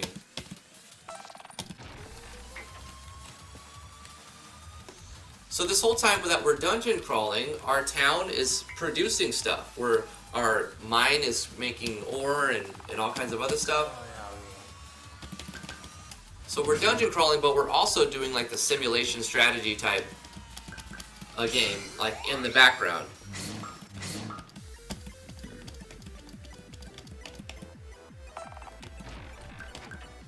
We need to press E and eat some food. Fill up our bar. And probably use maybe a ripe orange. Nope. Let's use an apple just to see it. Okay, there it is. It has a custom animation as well if you use it in combat, but it's not very great to use in combat. We don't have to open all the chests. We can just proceed to the next level. We can even get the same dungeon, but now it'll be level 2. That transfer event needs to be face up. So there's another little bug there, face up thing. Give me the loot. The dungeon level goes up 1, the variable. So the combat event that calls the battle also goes up. So now we're fighting level 2 creatures. Some action sequencing.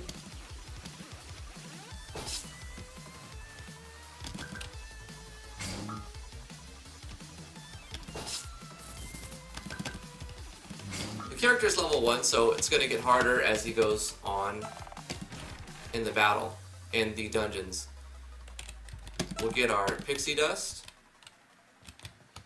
And if we proceed to the next level, the variable will be incremented by another 1, and we will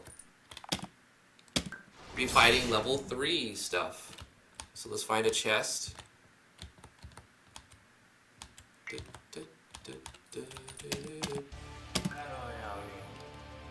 Now we fight a cave fox, and we're level 1 still, so we're kind of rushing through the dungeons.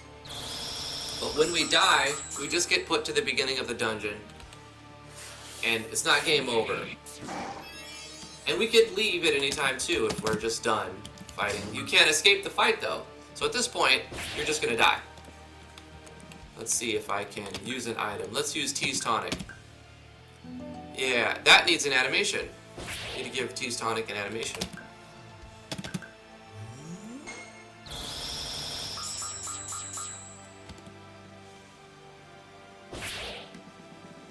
Let's use an apple. Okay, I thought that had a custom animation. We need to give it a custom animation.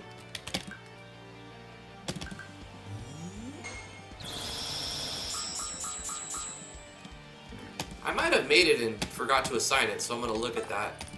We got an Onyx. Let's go ahead and move to the next level of the dungeon, skipping the chests.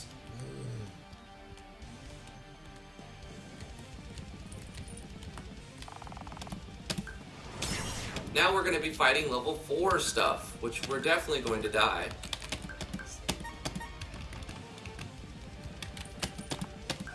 Some double bass there.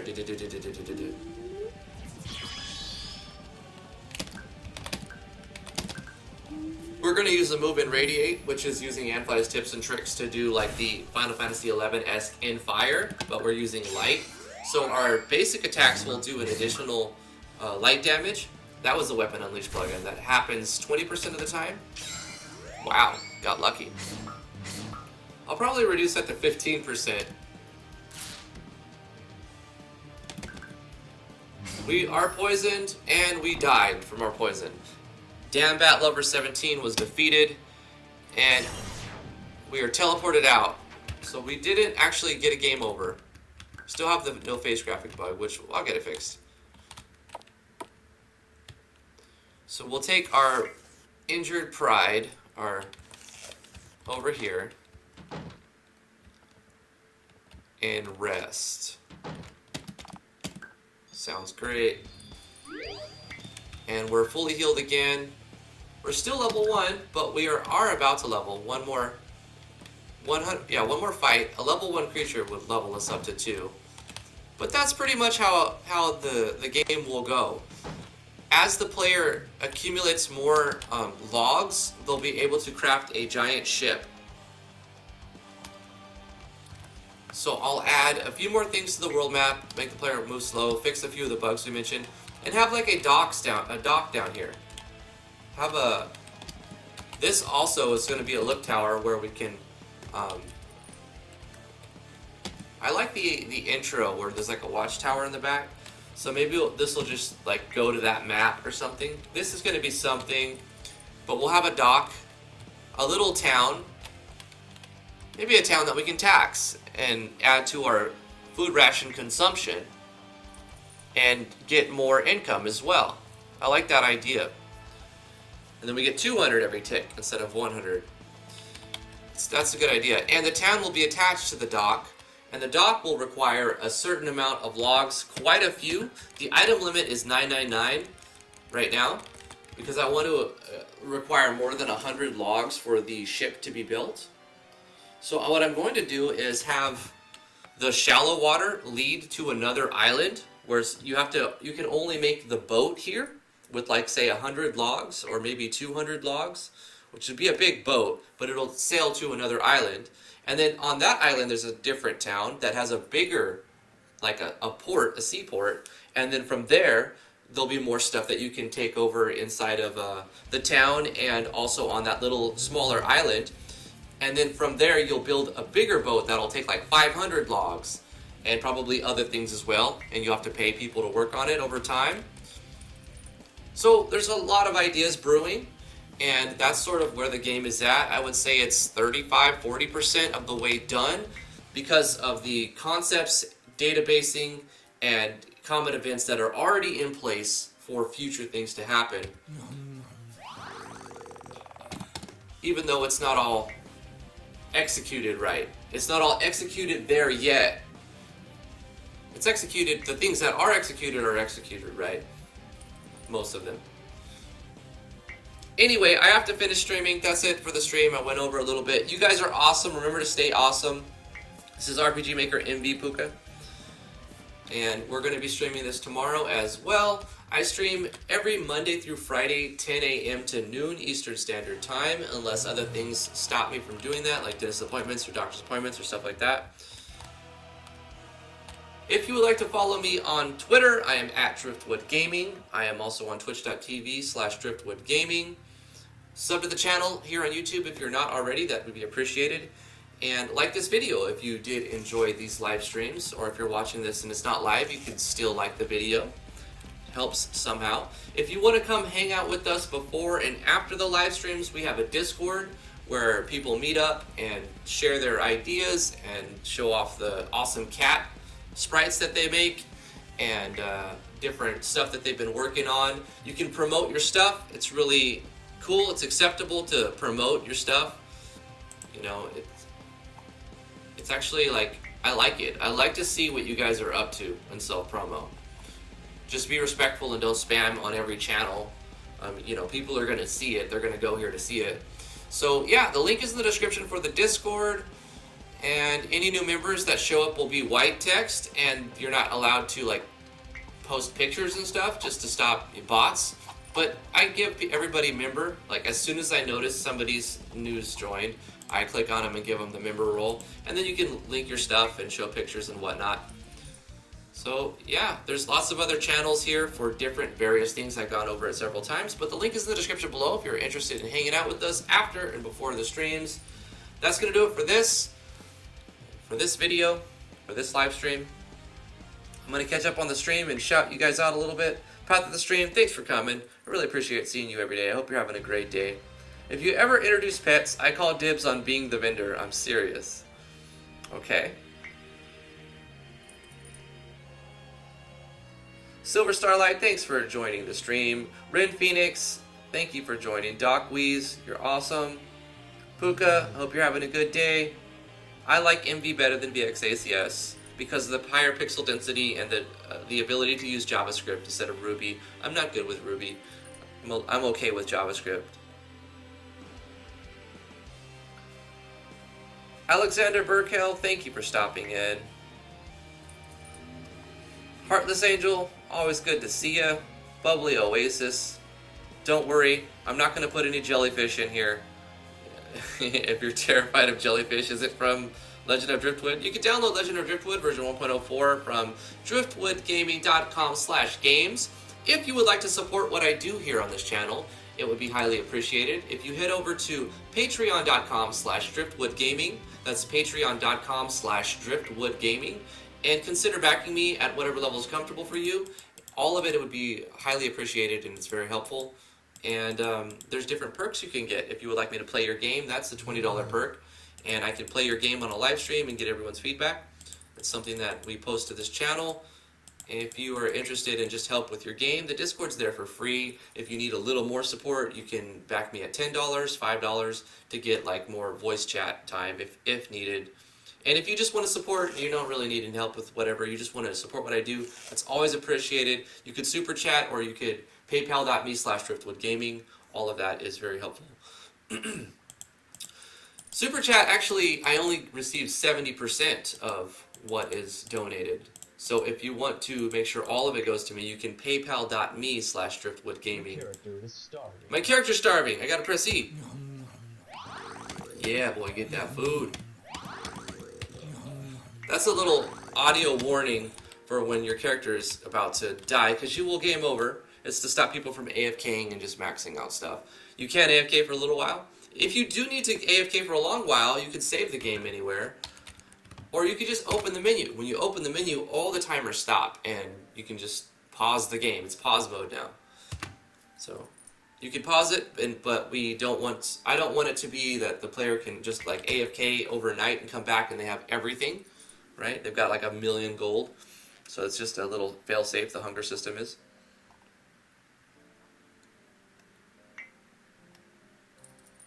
Is there an end goal in mind, like a major calamity or danger which you need to level up in? That'll go with the story, and I don't want to spoil any story yet. I put the story in at the very end, and I don't actually put all the story in camera. The same way I did with the Let's Make a Game series of Legend of Driftwood. I didn't put the story, the ending of the story in video. It's just there.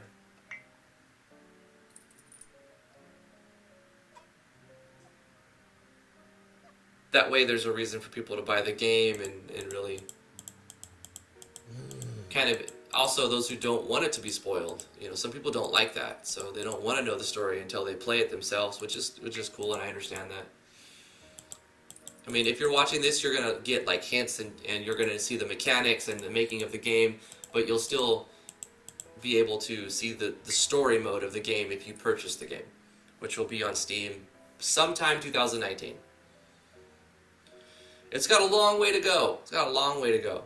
But a lot of the concepts are in place. I've got to go, guys. Thank you so much. You guys are awesome. Every time I have a live stream, I want to keep going. Just very fantastic. We'll see you guys in the next stream. Remember to stay awesome, guys. Come hang out on the Discord.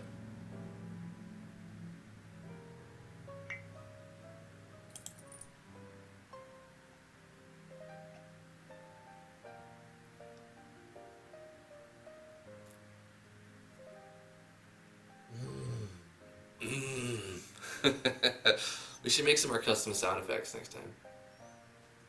Bye, guys.